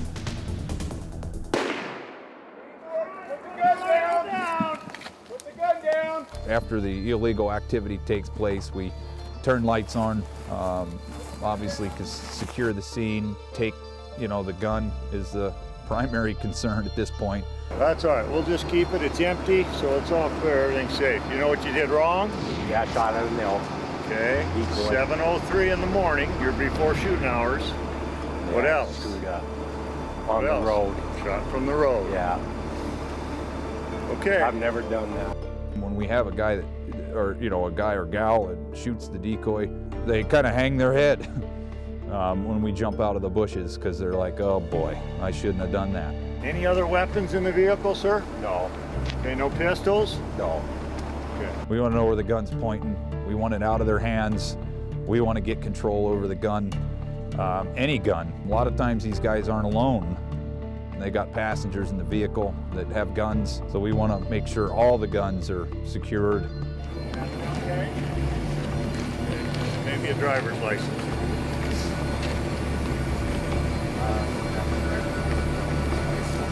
Okay, that's all right, you're all right. Just those are all your tags or your wife's too? Okay, we'll just take them all for now. Thank you, you're fine. You don't, Yeah, you're all right. just go on up there, Ezra will take you around that corner. And Just go around the corner and pull down in. Obviously move out of the way.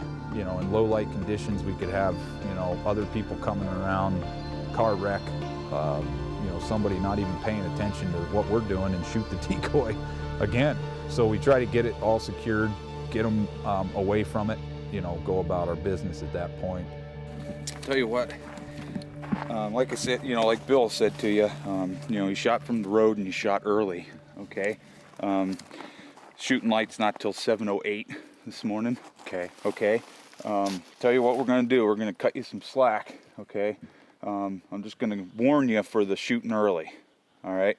But we're gonna have to write a citation for shooting from the road. Okay. You did get out of the pickup. Yeah, I did. Yeah, you opened the door and you were shooting through the crux of the door, Yeah, correct? I did. Yeah. Okay. And there's also $50 restitution for the decoy.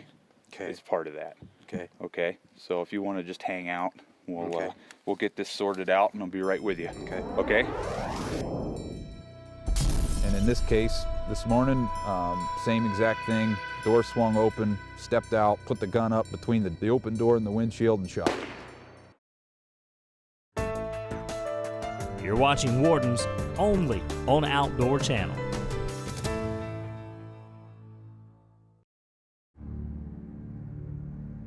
Today on Wardens, it has been an all-out assault on road hunters, or poachers if you will. Region 5 Wardens found a young lad that had just completed hunter education and should have known better, but made a major mistake. Region 2 Wardens have had a close call at one sting operation. Looked pretty good from here. Thank you. And a few miles north, Wardens Bill Copen and Ezra Schwalm have just had shots fired in the dark. Put the gun down! Put the gun down! The shooter we had this morning, it was a quick deal, and that's typical. People that really look at it, we've had people shoot it that have took a lot of time to look at it, but that's not necessarily the norm. It usually happens, they see it and the door swings open, and in this case, this morning, same exact thing. Door swung open, stepped out, put the gun up between the open door and the windshield and shot. So it happened real quick, and at that point, we go ahead and secure the scene like we talked about, to secure the firearms, make sure everything's safe. And in this particular case is what is fairly normal. He hung his head and was like, boy, I've never done that before. And document that he shot at 7:03 and document he shot from the road, and you're good. They shoot a decoy that should be their elk tag, but as it stands right now, we just give it back to them. You'll have a court date. There'll be a phone number. You'll definitely want to call the court. And then you'll go ahead and get a date set, and you'll go before the judge. Just a mistake, huh? It is a mandatory appearance when we shoot the decoy. Okay, the appearance date is the 7th of December. Okay, if that's a problem, call them.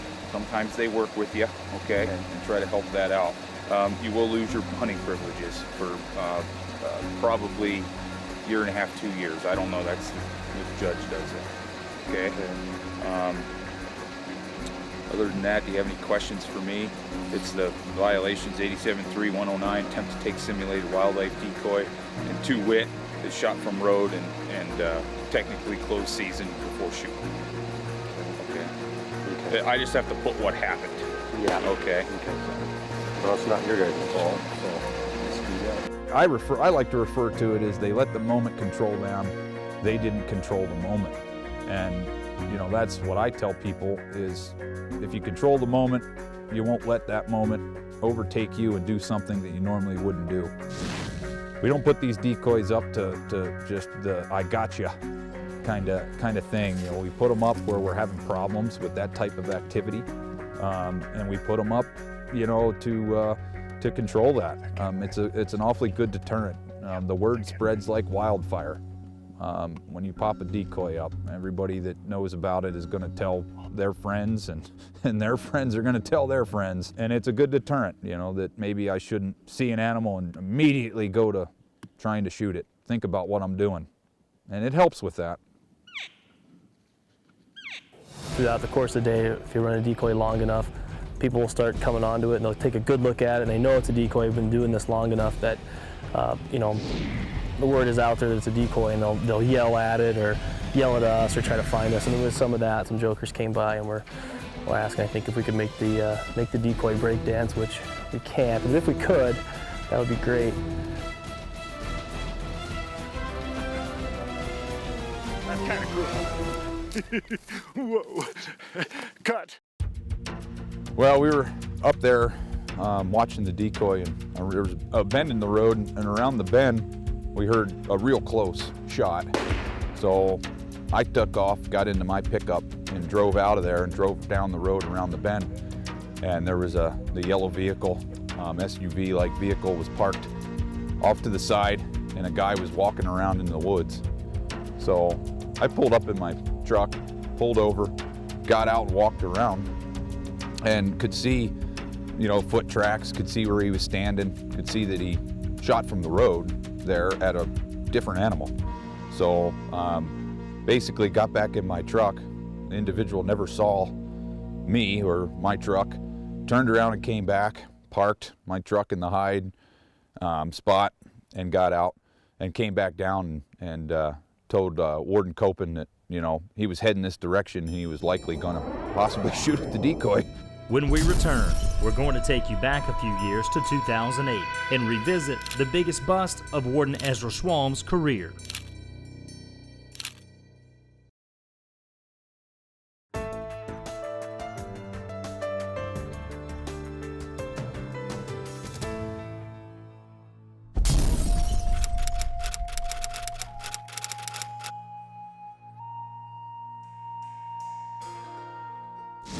It was about 8 o'clock in the morning when the call came in.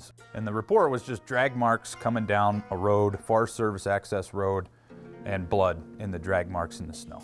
Planning on taking the day off and had a meeting with the Forest Service biologist out of Lincoln that day.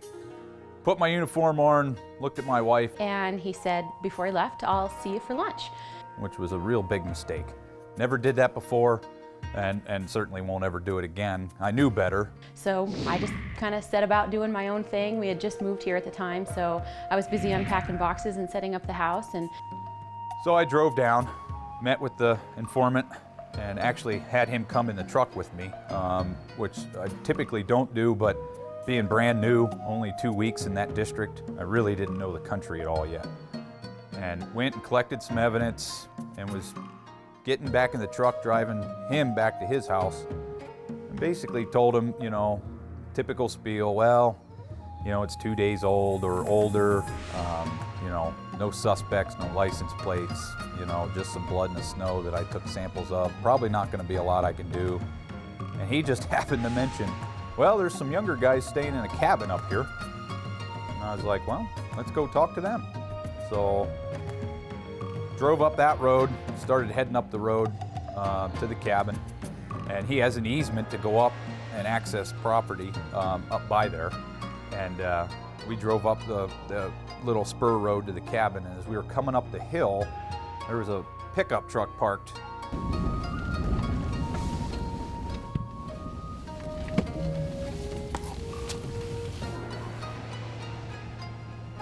Oh, there's a deer laying right there.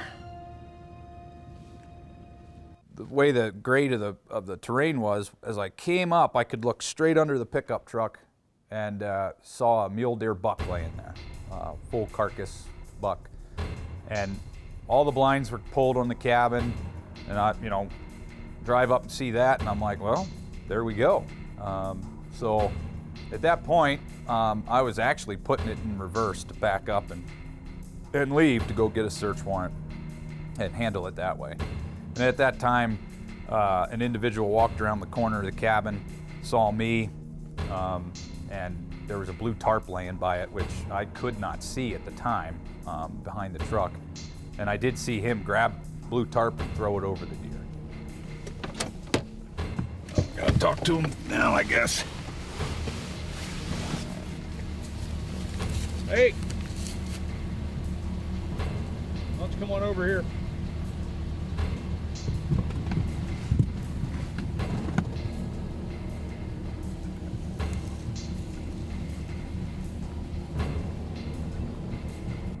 So at that point, I call him over to talk to him. And I said, you know, what's under the tarp, even though I'd seen it. Well, I saw the deer, so why don't we just take care of that right now? His response was beef bones for the dog. And then at that point I was like, you know, come on, man, I saw the deer, let's just handle it. To me at the time even, but it did turn out, you know, they'd all been through the system before for other things. They've all had wildlife violations, either charged with or interviewed about, and other non-wildlife violations. So then I left, I pulled out of there. I had no radio and no cell phone coverage, unfortunately. The cell phone, nothing you can do about that. To this day, there's still no cell phone coverage there. The radio problem was simply that I'd been in the district for 2 weeks and hadn't ironed those bugs out on some channels. With no radio or cell coverage, how will his day turn out? I refer to it as, it basically looked like they murdered somebody in that cabin. There was just blood everywhere, blood on everything. You're watching Wardens only on Outdoor Channel. It was the third week of January, and Warden Ezra Schwalm received a tip reporting blood and drag marks in the snow. His investigation leads him to a cabin to ask a few questions, but what he finds looks fishy. When I backed out of there, I took the informant who was with me back to his house and made phone calls from his house. I called Captain Jeff Dara, who happened to have both Sergeant Joe Jakewith and Dan Curtin in the office, and we just started talking about it. Sergeant Joe Jakewith started writing search warrant basically as I was on the phone with him, dictating what I saw, where it was, the particulars. Dan Burns, who was in Deer Lodge at the time, started coming my way, and we sat at the bottom of the hill. And there was a lapse in time there, so they could have left. Turned out they did not. It took a while, you know, for the search warrant to get finalized, signed. Okay, we got the search warrant signed by Judge Odlin, and we'll be ready to go ahead and execute it. In the grand scheme of things, it's not a while. It happened all on the same day. And what happened while Warden Schwalms and Burns waited for the search warrant to arrive?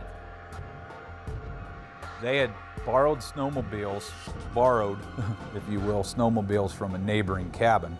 They were taking parts and pieces and whole carcasses and driving them with the snowmobiles and scattering it to the winds.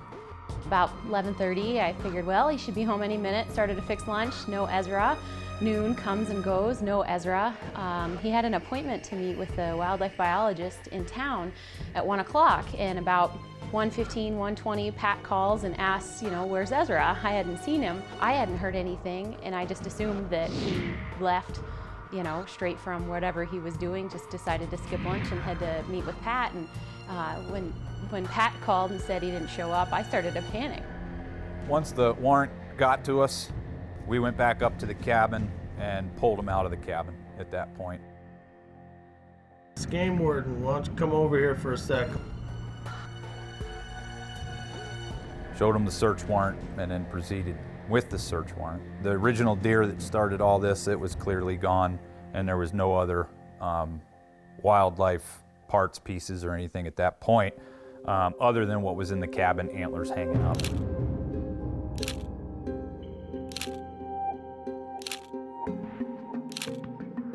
He told me he'd be home for lunch. It is not like Ezra at all to miss an appointment, and especially miss an appointment and not call.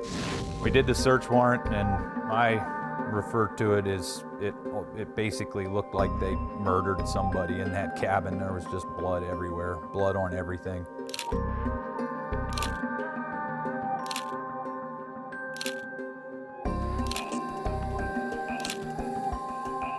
At one point, Matt Stonecipher pulled a tarp out from under the bed in the bedroom, and we figured it to be at least a pint of liquid blood actually splattered on the wall when he pulled that tarp out from under the bed. Clothes with blood on it, duffel bags with blood on it, knives.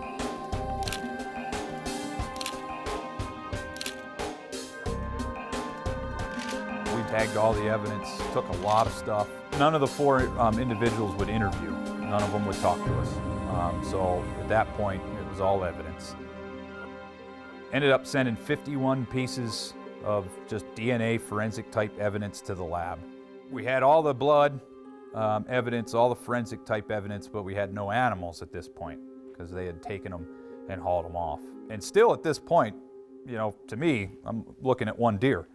You know, that's all I saw, and that's what started the whole thing. Well, I waited till probably 5 o'clock before I called Ezra's boss in Missoula to ask if he was okay. Well, when I called Jeff, of course, we just moved here. I had never even met Ezra's boss, and I was a little nervous about calling. I didn't want to seem like the panicked game warden wife. But I called and I just explained who I was and what happened, and he said, oh, yeah, he's fine.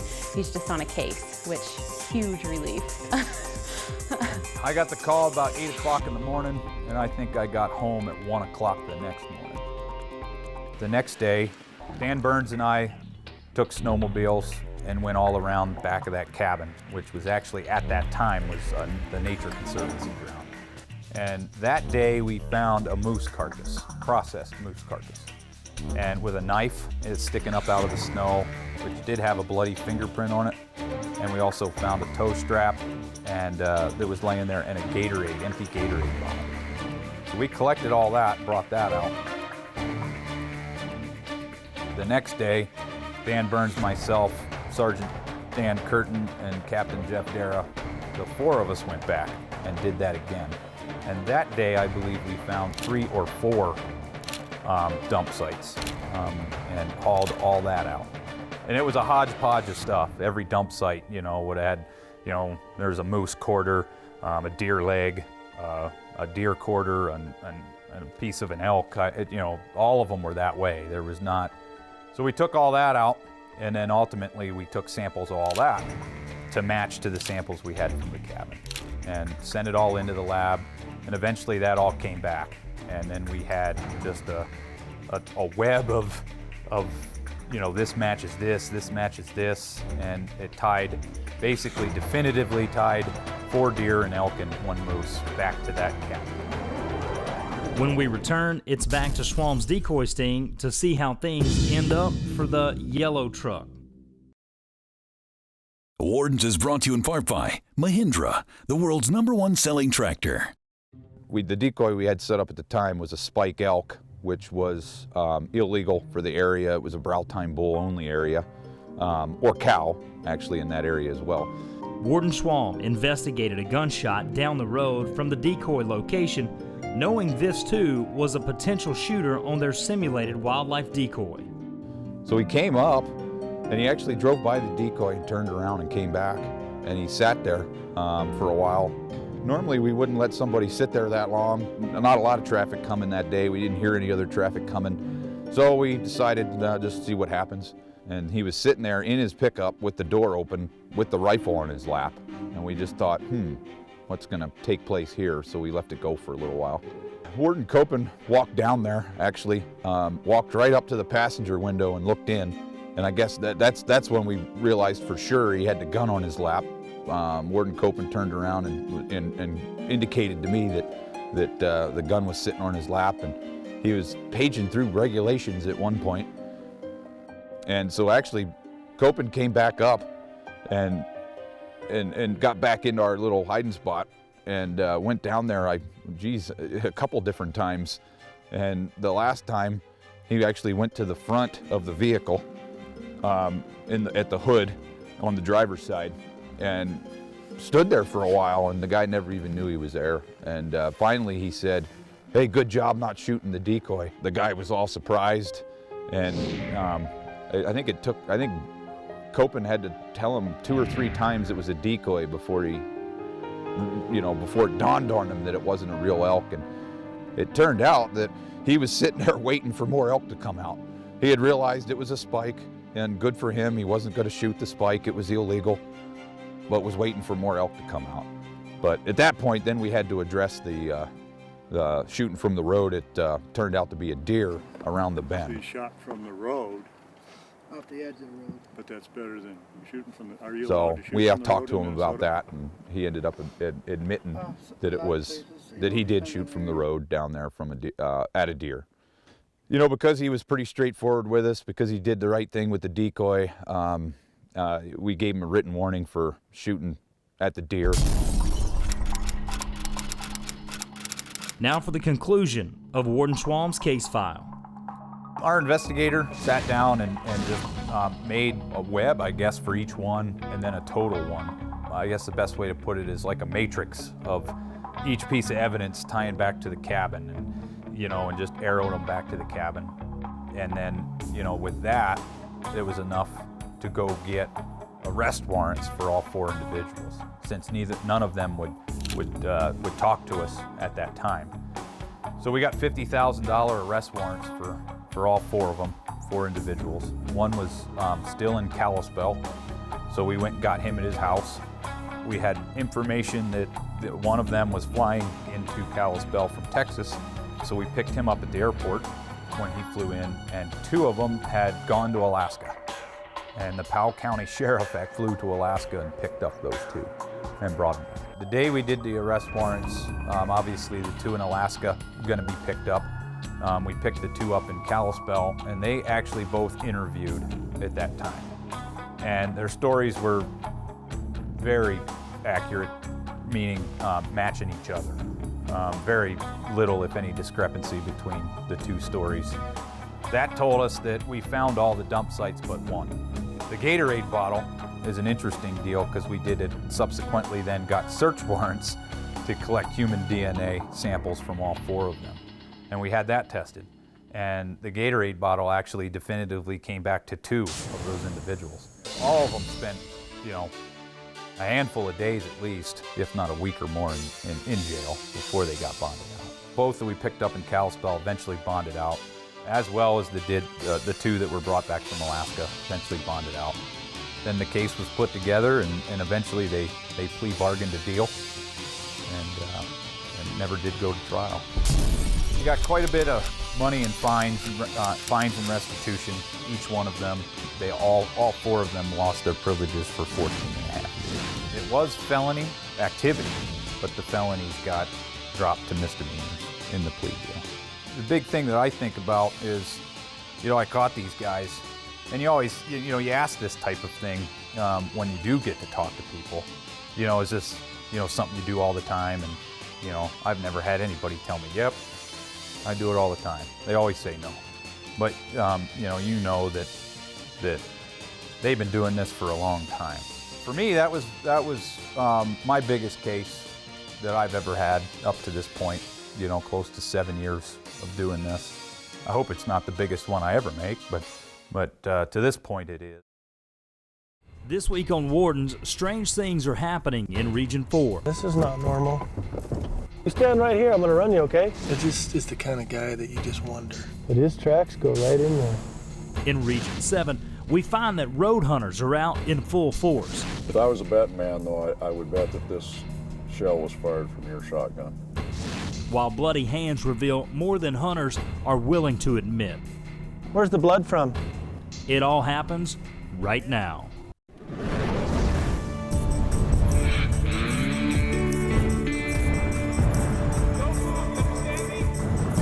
know what you did wrong? You're before shooting hours.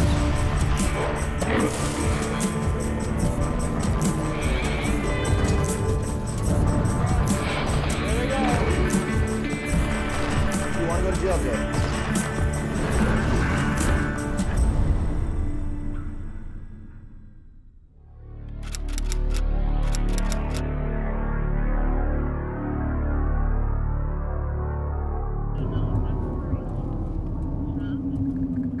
Well, I see you up there, so I'll just go up the road till I find him, okay? See you later. Bye-bye. There's a guy walking up and down the road hunting, and you can't hunt for 7 miles. And she rode down and said, "What are you doing?" And he said, "Hunting." And he's trying to call elk or deer or something. So look for some orange when you see it.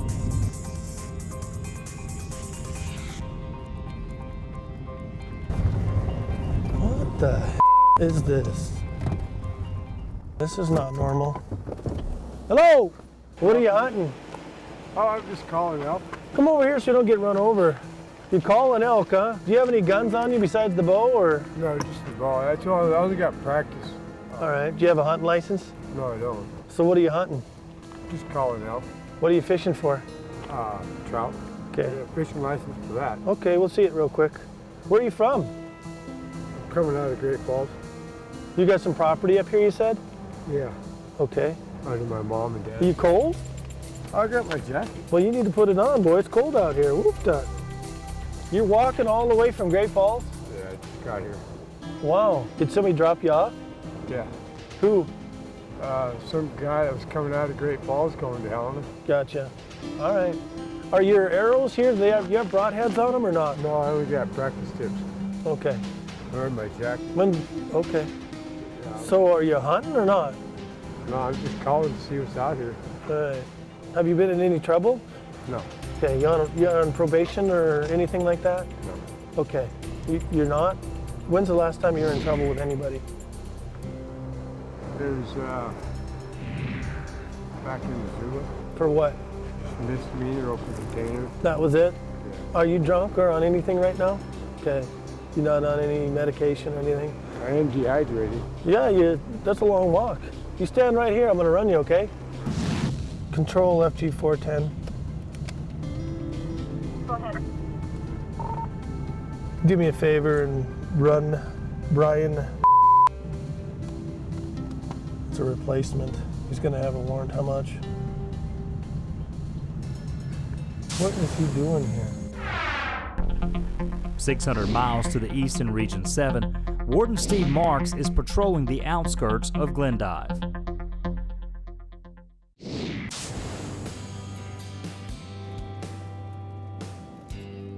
Yeah, it looks like there's a shell casing right up here on the road. We'll stop and pick that up in case we run into whoever might be shooting it. 45.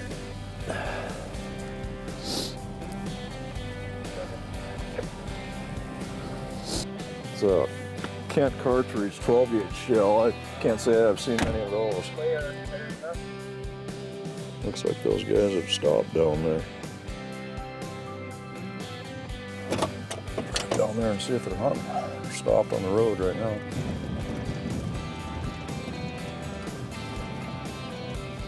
It's a local landowner that's probably out hunting here. Morning. How are you? You guys doing any hunting at all today? If we see a bird, we're gonna shoot it. Okay. Okay, check bird licenses real quick. Yep. Let's see, we got a couple different ones here. Conservation on this one, bird on this one. What are you shooting for rounds in your shotgun today? It's a Remington. All right. What are you shooting there for rounds? Kent? Okay. Can I visit with you for a second, sir?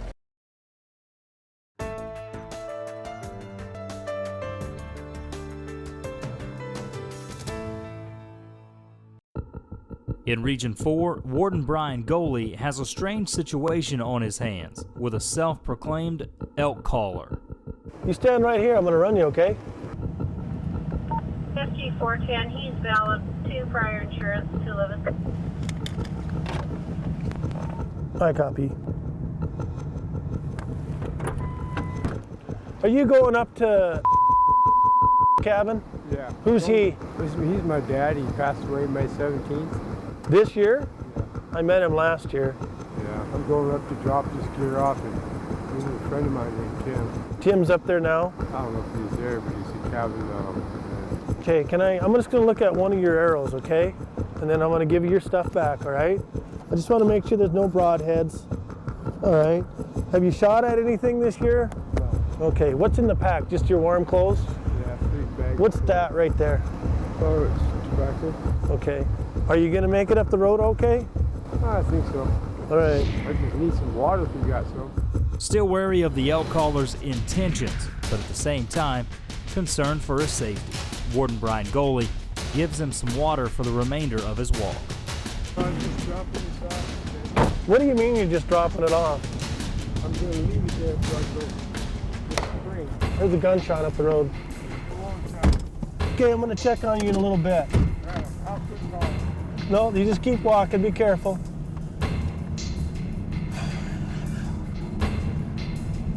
Okay. I have no idea.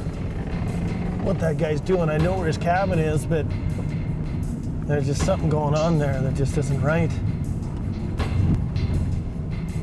Interesting. Hello. Oh, how's it going? Oh, not too bad. How are you today? Did you get a deer? Or? Well, he thinks white-tailed doe up there. Wow. Yeah. All right. Going up to check on her. Okay. Yeah, we get a lot of complaints of shooting from the road. I'm hoping you guys got off the road here. Oh, no, he was out of the truck and off. Awesome. Okay. I'll make sure of that one. Good for you. All right. Yeah. Well, we're just going to pull up and get out of the way, and we'll just make sure he got it. Okay, well, that's what he's not quite 100% sure he did it. Okay. Hi, how are you? You get anything besides this one?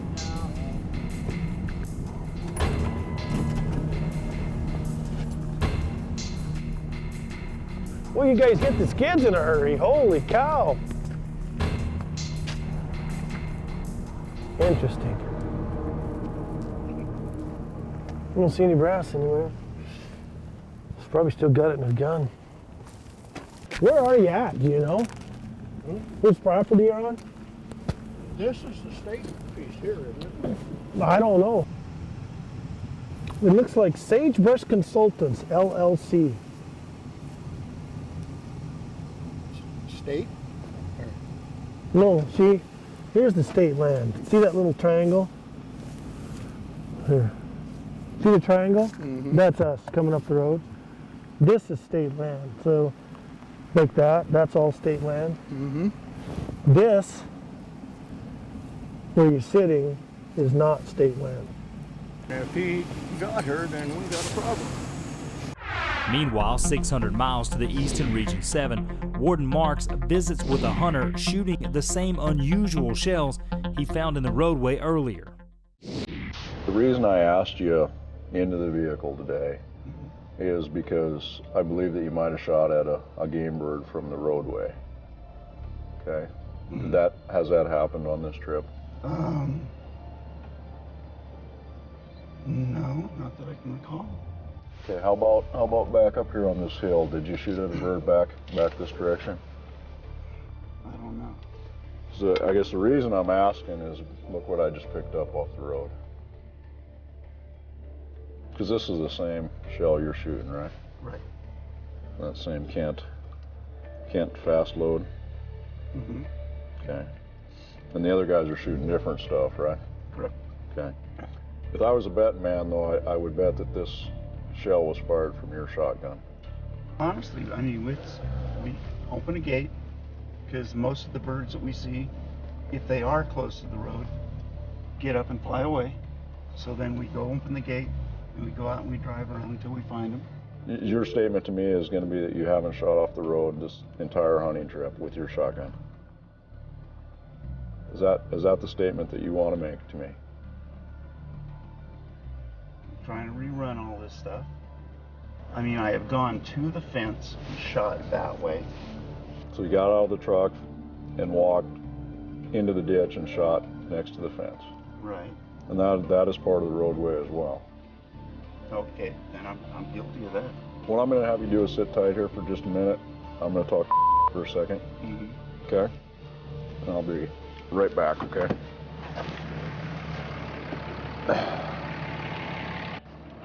I'm picking up shot shells off the road that match his exact brand. But yeah, can I tell you one thing? Very good about picking them up when we're out in our CRP. Okay, he's already admitted to me he shot from the road ditch at birds. We're not trying to do anything wrong, and we haven't that I know of. Well, he's shot from the roadway. Because he's admitted he shot on this side of the fence. And that is a violation. I'm gonna write him a citation. Let me explain the citation to you, okay? Mm-hmm.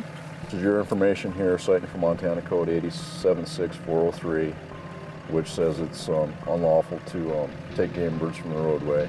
Okay, the roadway is fence line to fence line. Do you have any questions for? No. Yeah. Alrighty, I'll take care of it, so. Okay. All right, take care.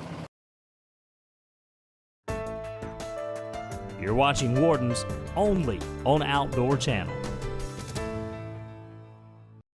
Region 7 Warden Randy Hudson-Byler has come across a truck illegally parked along an irrigation ditch near Sidney, Montana. We got a problem here. We got a truck parked out there on the canal ditch. They can't be doing that. I see 3 hunters out there. Let's swing around here and see if we can't get up there and visit with them.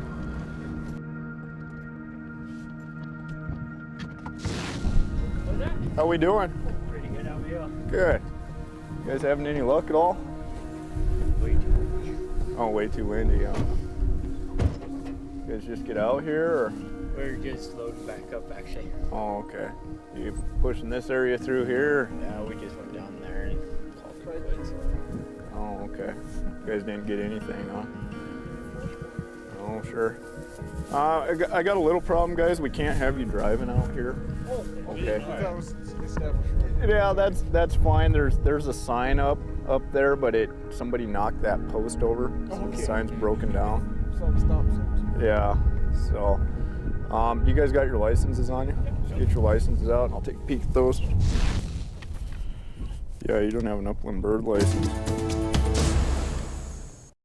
600 miles to the west in Region 4, Warden Goley has determined the roadside hunters are on private land and without permission. This, where you're sitting, is not state land. Well, then if he got her, then we got a problem. No, he does, not we do. Do you have a license? Yes, I do. I'll check it real quick. Here he comes.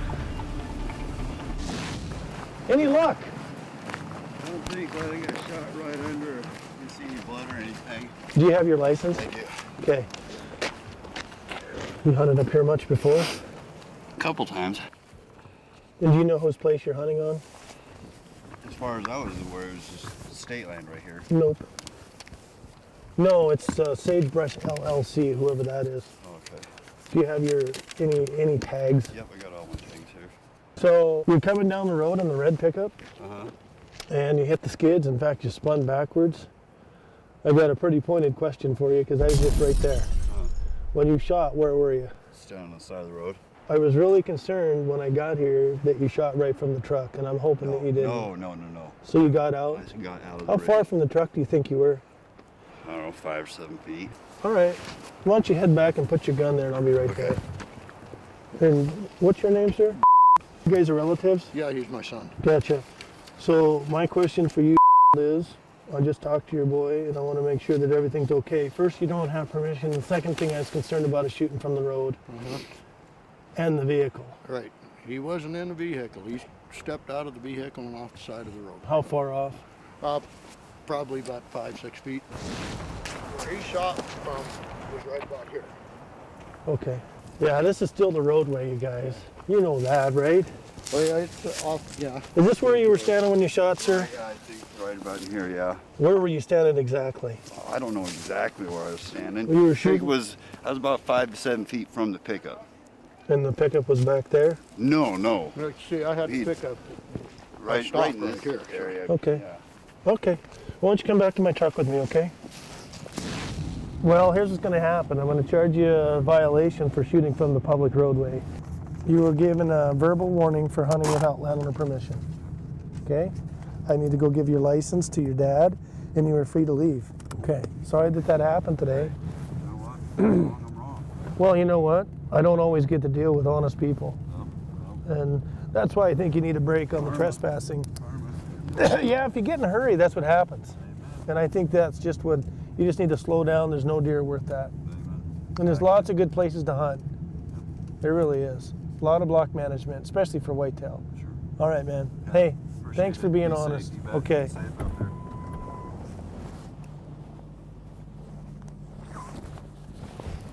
Make sure I got everything for you, sir. Take a look at it. Okay, be careful. See you guys later, okay?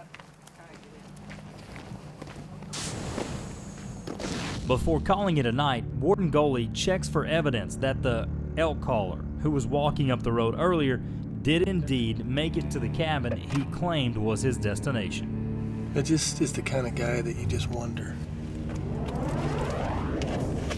But his tracks go right in there. Well, it's not my cabin. I think what we'll do when I come up is check on him tomorrow.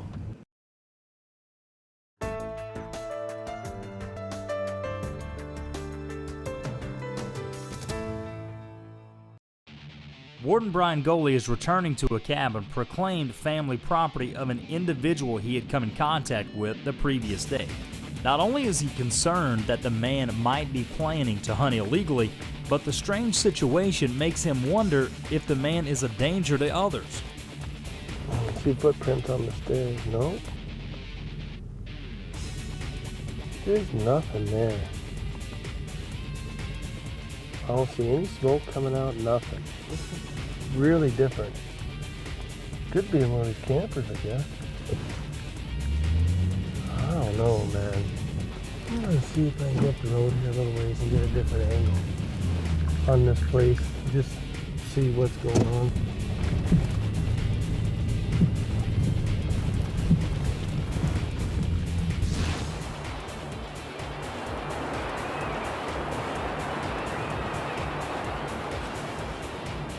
Goley can hear the man calling elk and has stopped to listen.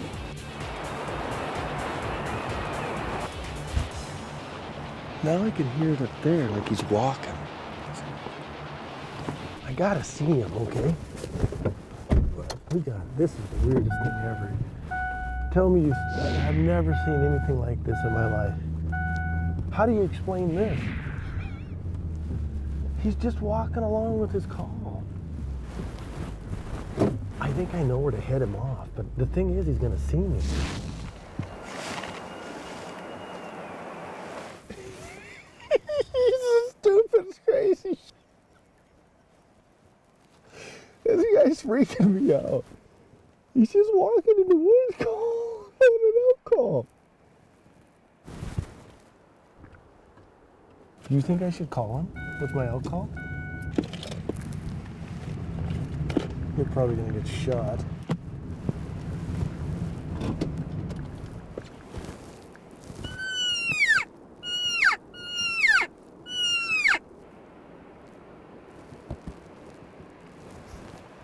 This is the stupidest thing I've ever done. 600 miles to the east, Warden Steve Marks and Todd Enders are planning a decoy operation. What my thoughts were is to park in that shed up there, open Okay. those doors and park in there and set it up somewhere in this. Okay.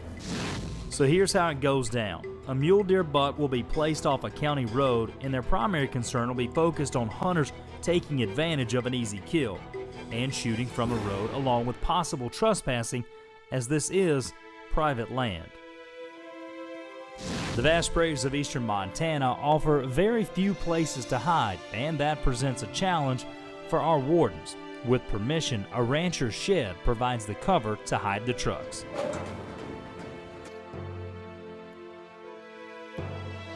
The first hunters pass right on by.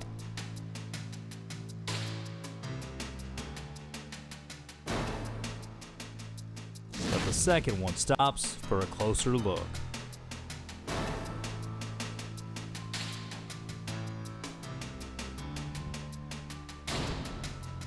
If this hunter takes a shot, he will be shooting across a county road, which is illegal. Question is, will he make the right choice? You're watching Wardens only on Outdoor Channel. Across the state, 2 hunters shooting from the road have been caught, while a third is debating whether to pull the trigger.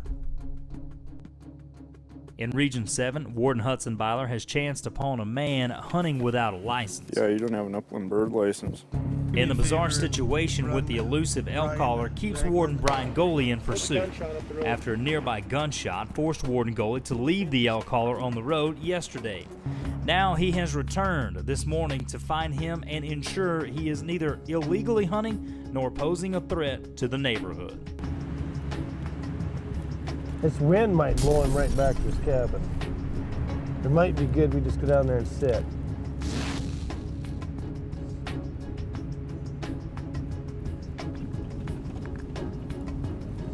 I want to see him right here. He's gonna come right here.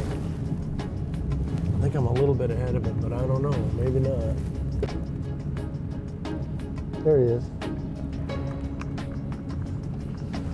He's got good clothes on and no weapon.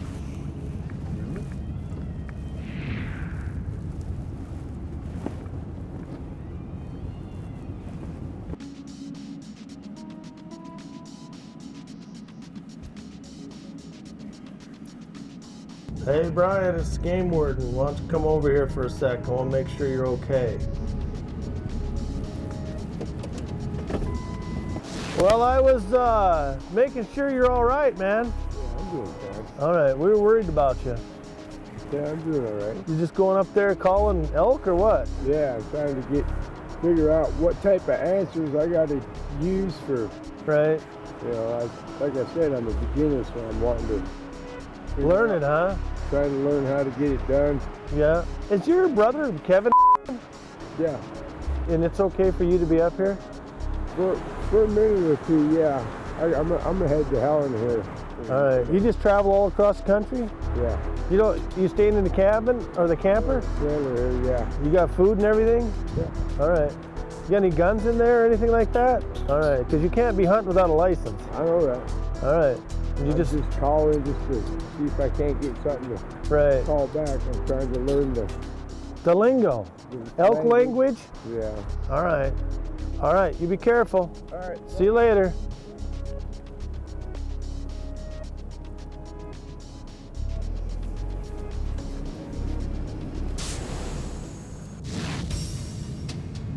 And you want to talk about a lonely life. I don't know what's going on there. That's just, he can be here for a couple minutes, which means I don't think he's supposed to be here at all. But it's a civil deal. There's nothing I can do. He doesn't have any weapons, at least that we know of. He didn't carry one with him, so I don't know. I guess it was kind of worth checking out, but it was just really weird.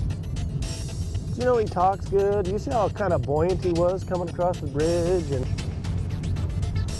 he's just all buoyant and healthy and happy, and so that even makes it even a little weirder, but whatever. 650 miles to the east in Region 7, Warden Randy Hudsonbyler has come across a few upland bird hunters, and one of them without a license. Yeah, you don't have an upland bird license. What do we got going on, Jameson? Just out on a Sunday hunt. Okay, so what were you shooting at? We were shooting at pop cans. With your shotgun with 7.5? Where are the pop cans at? That was over my crane. How many birds have you shot at today? None. If you would have kicked a pheasant out in front of you, what would you have done? Probably shot because I didn't have an outlet. Okay. Well, that is a problem, my man, because you're out here bird hunting, and you don't have a bird license to do so. I can do two things here. I can give you a ticket, and it's going to cost you $135, or you can hire an attorney and go to court and your right to due process, or I can give you a warning, and I'll leave it up to you. If I give you a warning, you're going to go in and buy an upland bird license.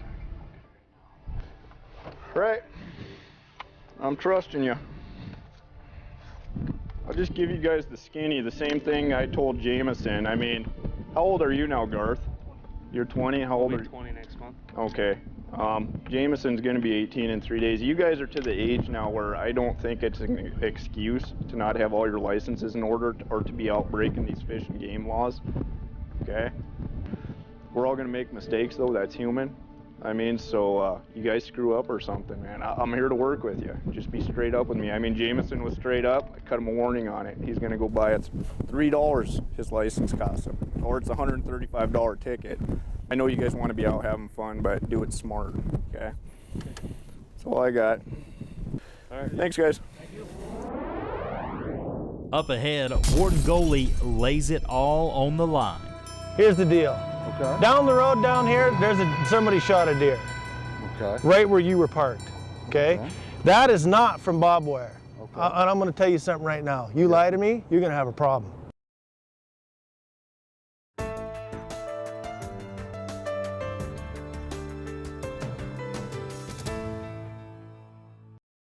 As this hunter decides whether or not to take an illegal shot, he has no idea the deer is a decoy, and 2 wardens are watching his every move.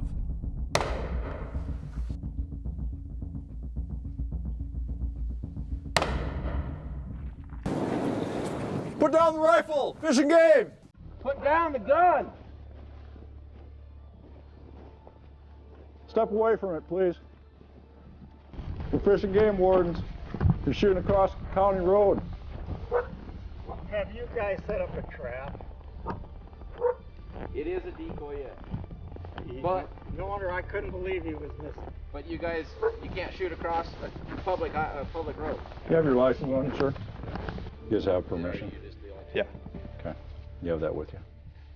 I don't. He's got the permissions up. Okay. And you guys signed in, right, to Shepherd's? No? No, we're not signed in not Shepherd's. signed I in. talked to them about 2 weeks ago, and they said, yeah, okay, come on up.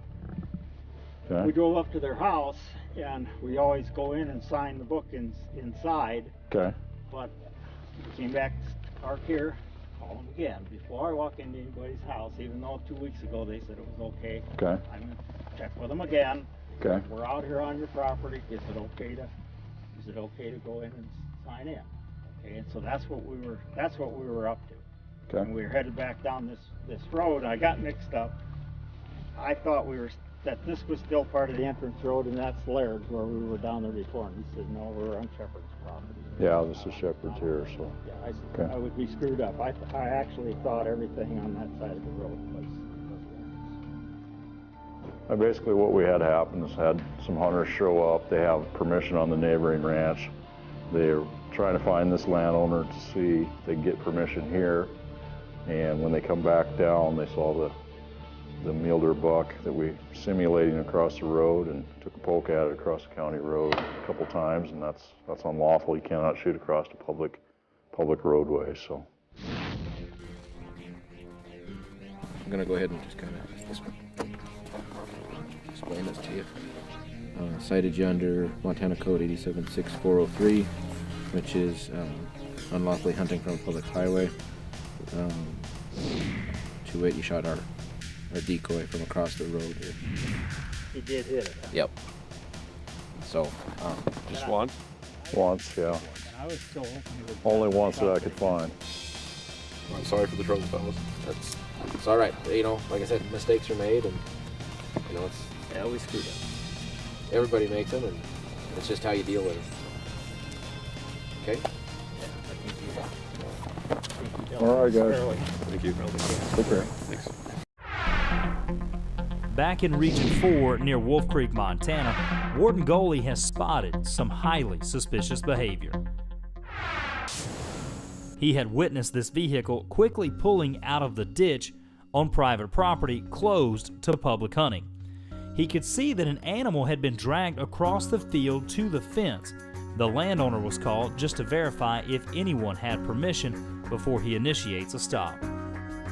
Hi, how are you? Yeah. Did you kill a deer down the road? No. You didn't? No. Okay. We're just cruising up the road. We're headed over to Pat. Pat who? Pat lives right over the hill from here. Okay. Come on over here. Cool. Okay, so you don't have a deer in your truck then?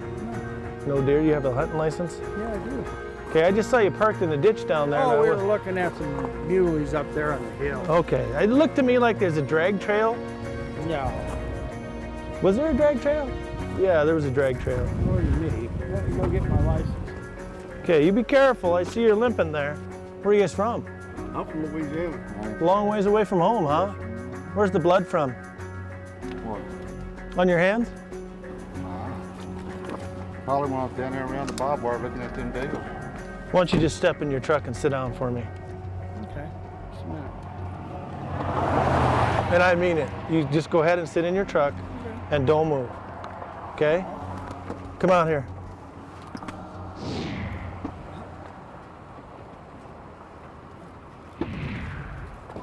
Okay, come on back here, sir. All right. Come right over here. Yes, sir. Okay, here's the deal. Okay. Down the road down here, somebody shot a deer. Okay. Right where you were parked. Okay? That is not from barbed wire. And I'm going to tell you something right now. You lie to me, you're going to have a problem. Do I look like I'm joking? No. Okay. You dig out your license and you show me the deer you just killed. Okay. You understand that? Yes. There's no games. I'm not gonna play any games with you. Okay, don't be lying to me. Dig that deer out in your license. Okay.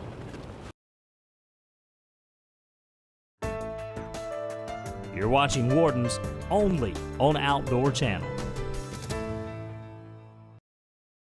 Near Wolf Creek, Montana, Warden Brian Goley finds a bloody drag trail, which leads to bloody hands. So you don't have a deer in your truck then? No. Where's the blood from? On your hands? That is not from barbed wire. Okay. And I'm going to tell you something right now. You lie to me, you're going to have a problem. Okay. Do I look like I'm joking? No. Okay. You dig out your license and you show me the deer you just killed. I need to see your hunting license for the state of Montana and your deer. Okay. You understand that? Well, one of the things, I understood, we shot the deer and we didn't get it tagged, and that's why okay. I got spooked. I've never hunted here before. Sir? No. I asked you to sit in that truck.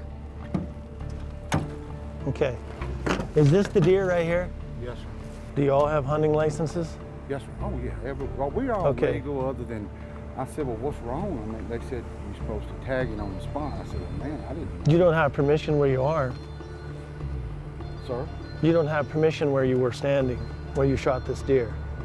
No, I didn't know that. Okay. Why don't you come over here and jump in? I want to know, did you get dropped off there? Did you stay there the whole time? I was dropped off, and somebody told me it wasn't okay. I didn't know any better. Okay.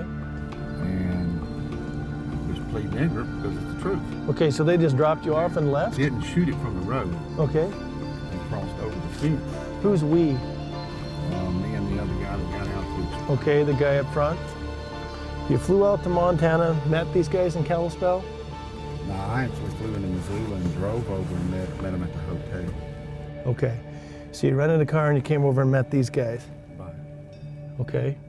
And you're just staying in a hotel? You don't have no idea where you're hunting or anything? No, but Brian's from Kalispell and knows the area, and that's the way it was all set up for me. Okay. And you didn't tag your deer, how come? Just ignorant. I guess got in a little bit of a hurry when I got here today. Did you just guess that this might be a place you could hunt, and you were just in a hurry to get the deer out of here before you got checked, or what? Yeah, just don't want to get in trouble. Okay, back there between the burrow pit and the fence, am I going to find your brass? Ken, right behind you is a metal detector. Mm-hmm. Okay? Okay. Am I going to find your brass back there? You find it by the fence. Okay. You find it on the road. But you shot from the fence? Yes. Did you shoot? Mm-hmm. And who else? After we got on the other side, John shot because I had shot it, hit it in the leg. And I said, hey, I'm out of shells, man. Do you have any? He said, yeah. And I said, well, man, the dang thing's crippled. We got, You got to get it, huh? Well, we had. I don't want to just leave it. Okay, what I want you to do is step out and go stand by the bumper of the truck there. Okay? And then I'm going to have to talk to the guy that's up front in the passenger seat. We'll get this squared away and we'll be done with this, okay?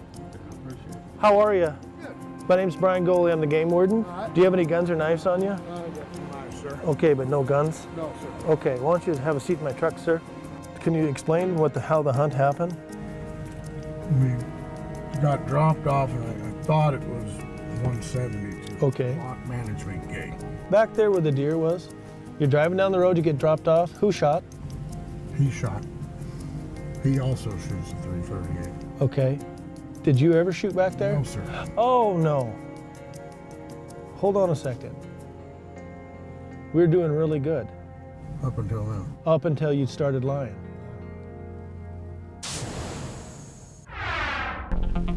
Meanwhile, 650 miles to the east in Region 7, it's Ladies' Night Out.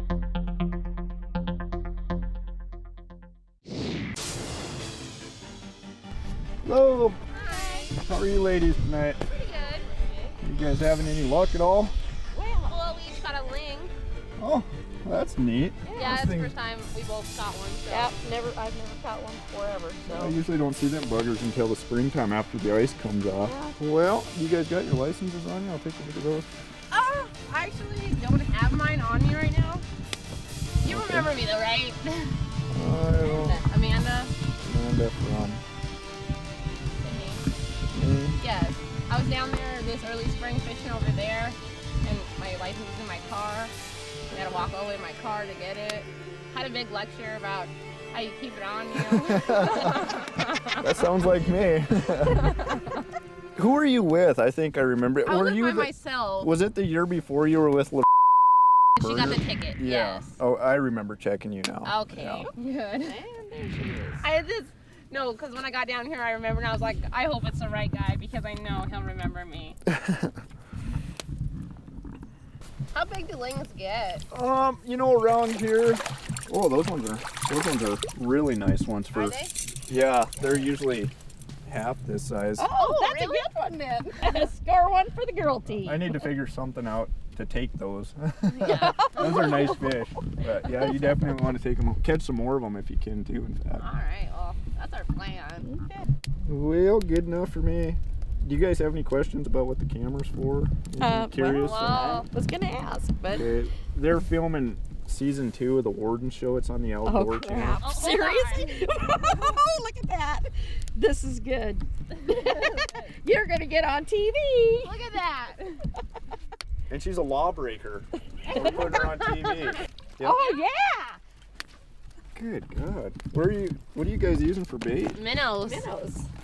Look how I love them. They're so pretty. That one there's, I would say, probably, you know, a normal size one. Maybe bigger than what the average is. Okay. Another picture? Do you need another picture? Oh, of course I need another picture. Can't believe you're handling them like that. I hate ling. They're like a snake. Slimy. They'll wrap They're around very you. hard. They're slimy. They're really hard to hold. You have to hold them tight. Yeah. Look at him. They're so pretty. All right. That'll work. This is my first time ever catching them or seeing them, really. So okay. Closer to her though. Oh no, but yeah. Okay, there we go. Oh, let's do sideways.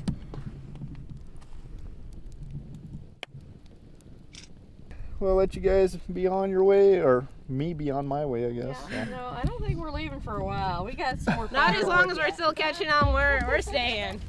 Good deal. Well, you guys have a good night. You too. Thanks.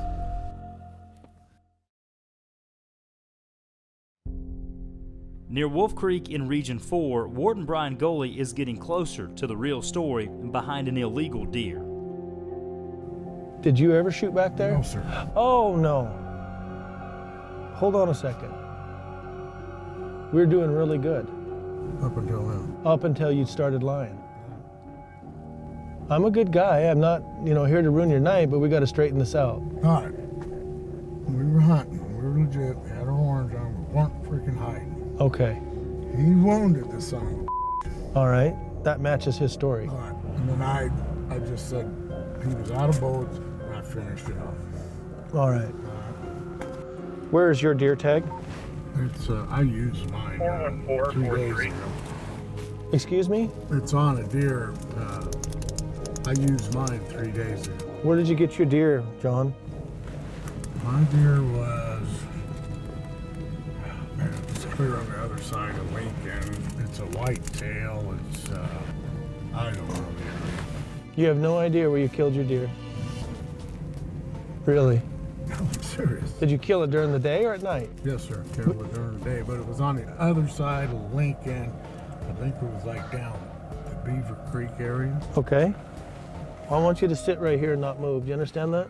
Warden Brett Logan has arrived to assist, and Warden Goley explains the situation. I want you to grab the passenger in the back seat, okay? Down the road, past the gate on the left side, past the Dead Man's Road on the left side. We watched these guys come out of the burrow pit. They shot a deer. It's in the back. It doesn't have a tag on it. I need to know from the back passenger exactly what happened.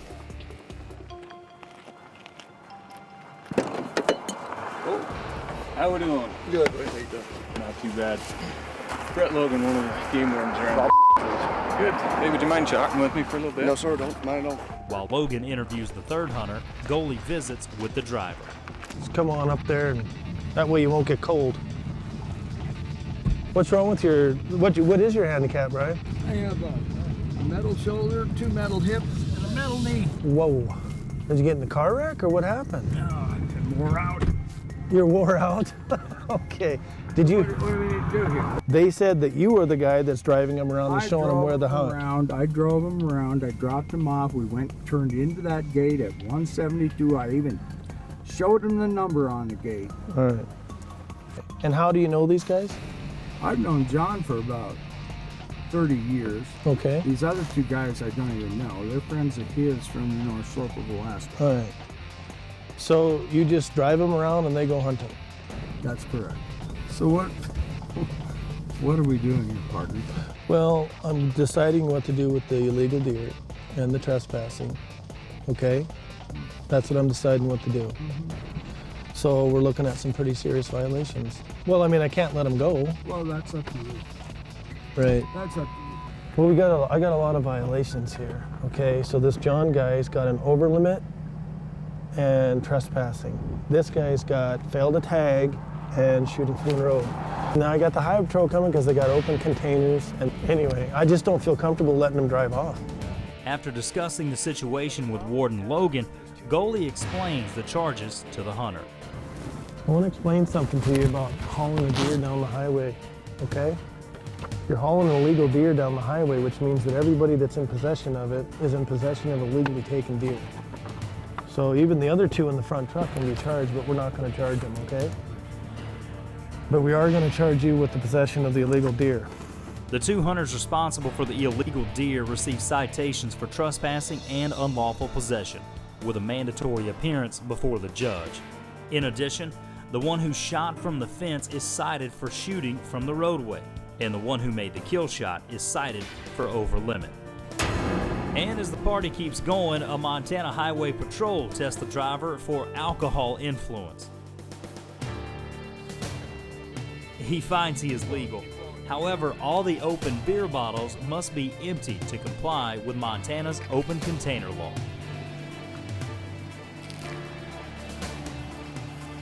Oh yeah, and their illegal deer gets confiscated.